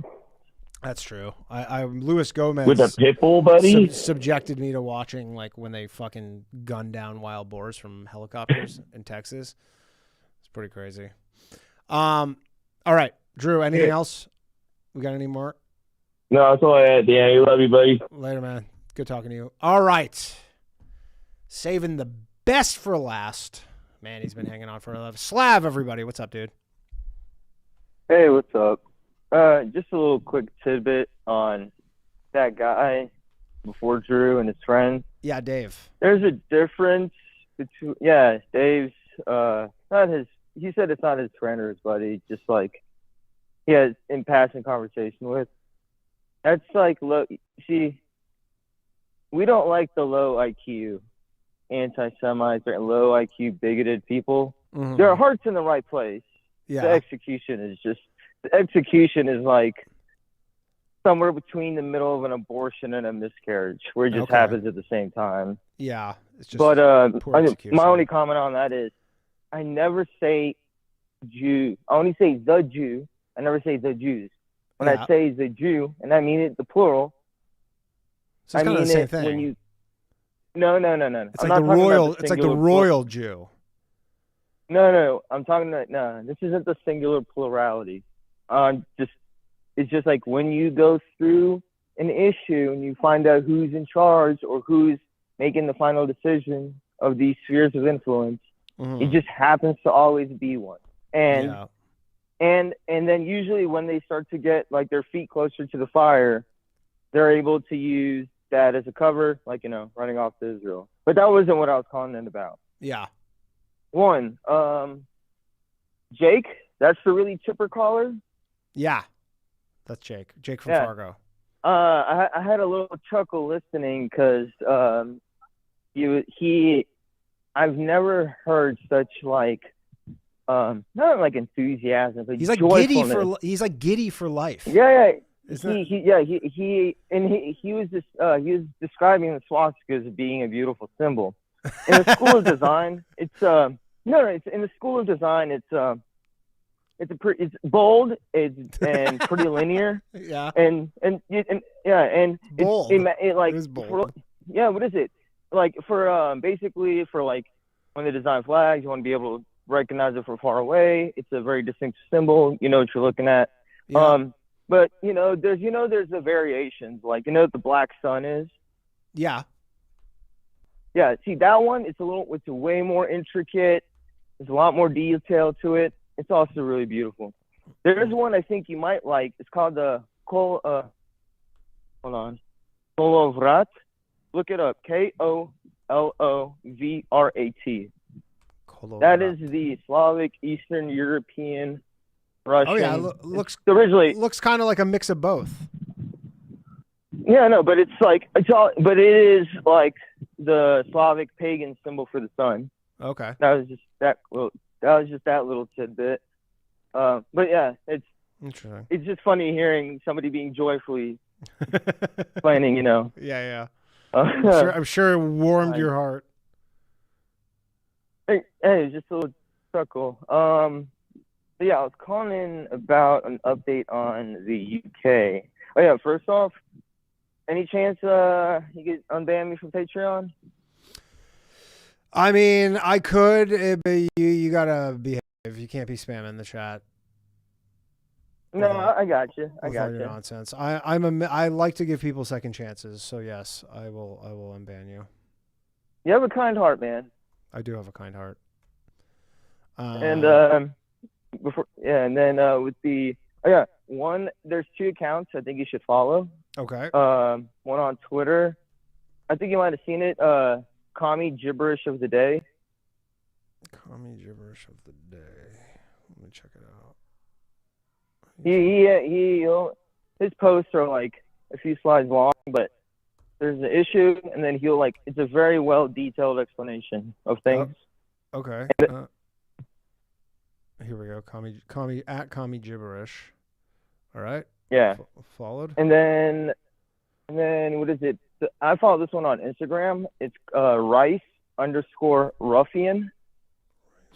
That one also it does a few slides of kind of like news or info you might miss, but it also like it has really good taste, like very tasteful music in the background. Okay. And like in the end is like nice art, very tasteful stuff. So the UK stuff, and it's also pertaining to something that's happening here in Texas. Yeah. Remember I was telling you about that Henry Novak thing? Yeah, dude, I saw the video. They just released the video of the police, the police body camera. Did you read the judge's statements? No, but I saw the video and I saw a description. I didn't see the whole video, but basically they're like, they stabbed me. They didn't show the 3 minutes, the prior 3 minutes where it's 3 female cops like literally standing and laughing. Oh, really? Like they're just laughing. Because they're like, oh, he said something racist. And I'll tell you what, nobody's going to do anything. No, like I know a lot of the whites are like, this is our George Floyd moment. No, hold on. This is so what happened is the judge, he sentenced that a fucking raghead to life. He made all, and Commie Gibberish, he even posted like everything the judge said. He was like, he literally said everything that is the opposite of what you'd expect of a UK judge to say. Like he literally said, like, I was reading it, I'm like, this is way too good to be true. Like he was just throwing the book at this motherfucker for him, his behavior, his character. And he's like, dude, your culture and your knife shit, get the fuck out of here, all this. Wait. Sorry. And I missed something. They already sentenced the guy who killed that kid? He's already been sentenced? That judge is like, I'm putting you away for life. And but he's gone through the entire process and been sentenced already? I thought this happened like 2 weeks ago. No, this is what the judge is saying. This is what I'm going to be doing to you. Oh, gotcha. And the judge was basically verbally throwing the book at him, his actions, his character, his culture, and everything. And I'm like, this seems way too good to be true. Not as if it did. What's the catch? As if it didn't. No, what the catch is, it's like a kettle, and they're just like, it's like a little pressure valve. They're like, bro, whites in the UK are about to chimp. Like, we don't, like, we know they can chimp. Ooga booga whites. They're like, we need, yeah. They're like, we need to give them something. We need to, give them this. So, like, if they have, we'll give them a small victory because so they could just calm down for a bit and just keep doing it and doing it. Now, how that relates to Texas is the Austin Metcalf, the real George Floyd. Yeah. Henry Novak, Austin Metcalf, Irina Zarkutsa. Those are our George Floyds. Those are the only names I will be saying. Mm-hmm. The trial started today. Really? And now, nobody's allowed in the courtroom. What is it? Only the sketch artists and like 9 news affiliates, and you know how they pick those.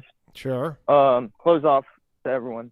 But one of the things that came out is the defense is now saying, what is a weapon? Well, I mean, again, when you have probably like a case where you're not going to win, you got to be crafty. I mean, I don't think they're going to get away with what is a weapon in fucking Texas. Yeah, no, I mean, but here's the thing. When they started grasping straws, the other people on the other end are going to be like thinking, hey, buddy, if you're going to go there, other people are going to start using that to their advantage. I mean, look, if he's exonerated over this, literal law is based off of precedent. So if he's exonerated over this, then you're just like, yeah, you just open up the craziest fucking can of worms, and that'll get appealed. And no way he's getting off on what is a weapon. I mean, I think the bigger worry is that's not like their main. He gets like a slap on the wrist. That's not their main defense. Yeah, like he gets fucking 3 years or some shit. That'll be. He's getting something. Like if you think that dude's walking, he's not. But it's more like, does he just get like the equivalent of someone who fucking got their 4th DUI? I mean, with these cases, what always happens is it's now defunct, but you ever heard of a CRS, Community Relations Specialist? No. So like a social worker? Anytime there's like one of these doesn't fit the narrative crimes, anytime you see the parents of a slain, like their white son or their white daughter got murdered in the most brutal way, and they'll come out the next day, and this cucked ass dad would be like, "My son would never want to make this about race." Yeah. Like Austin Metcalf's dad. And I'm pretty sure that's what happened. Yeah. And people just start being like, I'm telling all my friends, if this shit ever happens to me, go out and say, "Oh, he's definitely making this about race." I mean, look. I'll submit. I'll literally fucking cut up your highlight reel if it happens to you. I'll be like, hey man, trust me, he cared. He definitely cared. All right, Slav, I gotta let you go. And then lastly, with the India stuff, India H-1B stuff. Yes. One of the most, if you're not pissed off enough about them taking jobs, especially, like I feel bad for college graduates. Like as soon as you graduate college, you're pushing like 1,000 applications a week and you hear nothing. Yeah. Right? These what was exposed was a bunch of these H-1Bs in the Dallas, Frisco area. Their houses got fully financed. They did nothing. to get these houses. I mean, I do find it They odd really- in this country that you can be here on like a 3-year visa, but you can get a 30-year mortgage. It is a weird little quirk. of the system their here. house is, it's not even a mortgage. No, it's all paid off for. Oh. Their house has been fully financed. I mean, Yeah, dude, no, they it- got literally like yeah, they just there are Americans who literally like, I did everything fucking right, and these goddamn shit swimmers like come here like fucking locusts and get handed the American dream, and then these motherfuckers want to tell me they're American. No, well, they're it's not like, being given they're- houses. They paid for them. Yes, they are. I promise you. Wait, you're yes. saying they're being Also, given homes? Well, that's un-American. No, it's like they put a credit on a credit type system where it's like they're like a host sponsor, but their host sponsor is like some H-1B credit company or whatever. Yeah. So it's like 3 different layers of people that make the paperwork basically look like a legitimate got the house, but literally like it all the money that was paid for it was like came out of thin air. Yeah, this one I'm not really understanding, but again, yeah, it's with Sarah Gonzalez covered it as well. It's okay. I'll go. When you watch read it. about this shit, it will fucking make your blood boil. Yeah. I mean, the main thing that I remember Indian people do, and they do it in Canada too, is just like they just live 20 to a house. That's it's the same thing with that's their. disgusting. Well, it's how they fucking own so many motels, and they're willing to do shit that quote unquote Americans are not willing to do. Your average American. Yeah, they is can not do that willing over to live there. like- We don't want to become them. Who is the first caller about the national park? That was PK. PK.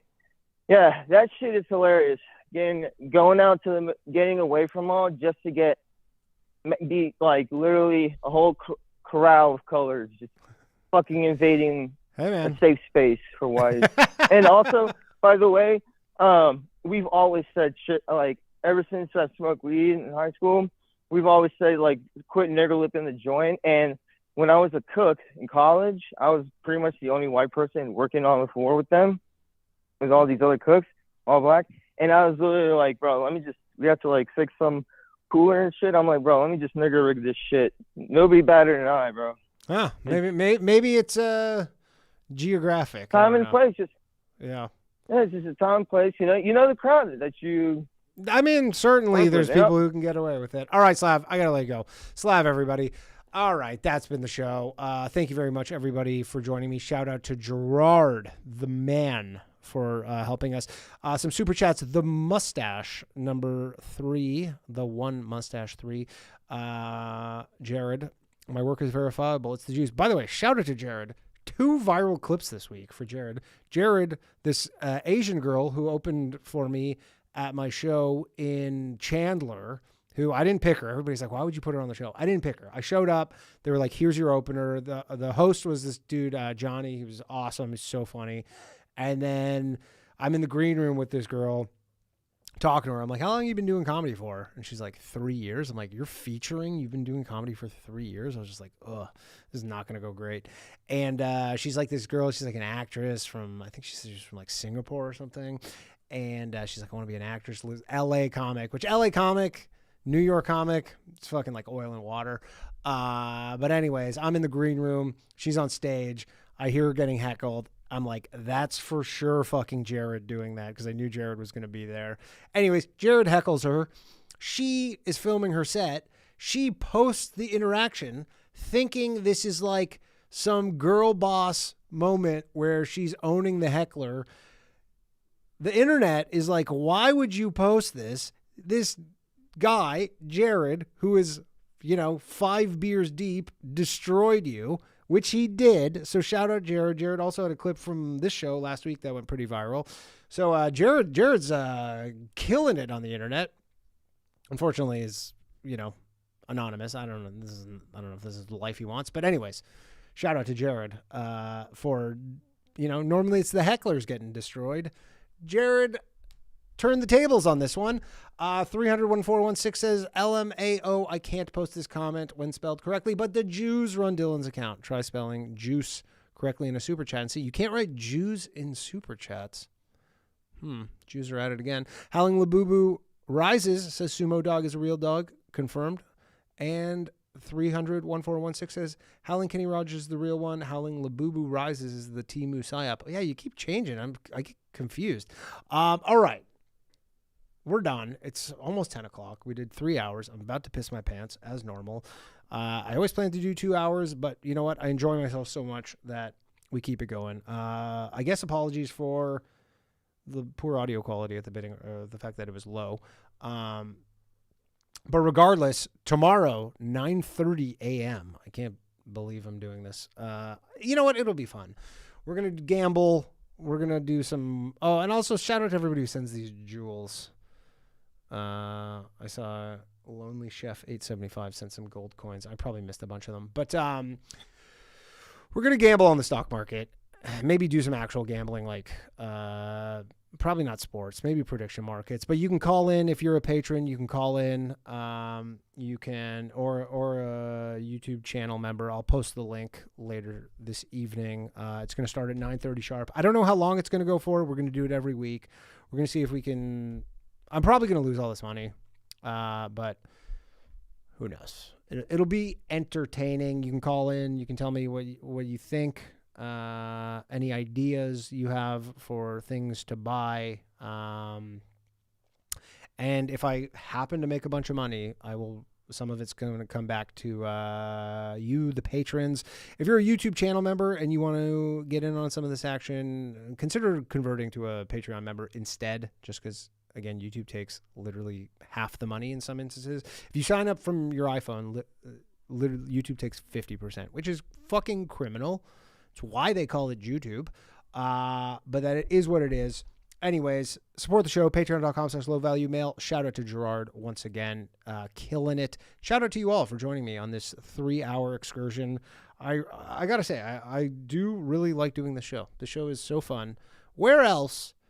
I mean, a lot of people are saying it where you're like, yeah, you know, you watch podcasts now and it's just the same fucking 10 guys just getting recycled. This show... You get to talk to everybody all over the country, sometimes in different countries. There's nothing like it. There's really nothing like it. Shout out to everybody on Rumble for joining the show. Shout out to Rumble for helping me out, putting me on the front page. That's it. I'll see you guys, some of you tomorrow morning at 9:30 a.m. And if you miss it or you're not a paid subscriber, it'll be available the following day. We'll see. I don't know. Maybe people hate it. Maybe people like it. I don't know. We're just trying shit. All right. Good night, everybody. Have a good, lovely evening. Bye. Poet, you know it, all my shit heroic. Empathic abilities, yeah, my face be also stoic. Bleep, blow up, nigga, that just means I'm working. They see me as a leader, so that's why I'm Captain Kirkin. These charts from the stars, that much is for certain. You can feel this hit if you up or if you hurting. I'm raising my stock, not talking my feet in some Birkin. Number Johnny 5, got a fucking short circuit. Bring the track to life when I spit phenomenal. When I hit, she feel that shit in her abdominals. These rappers make me laugh like comic view, they comic through. You know I got a ball out, I hit the track running just like Sonic do. They don't wanna turn on my light switch. Yeah, they was trying to get me on my hype shit. Yeah, they don't wanna turn on my light switch. Yeah, and they tried to down me up some KO type shit. Yeah, they don't wanna turn on my light switch. Yeah, now we pulling up fresh on some flight shit. Ha. They don't wanna turn on my light switch. Yeah, they don't wanna turn on my light switch. They don't wanna turn on my light switch. Yeah, they was trying to get me on my hype shit. Yeah, they don't wanna turn on my light switch. Yeah, and they tried to down me up some KO type shit. Yeah, they don't wanna turn on my light switch. Yeah, I'm pulling up fresh on some flight shit.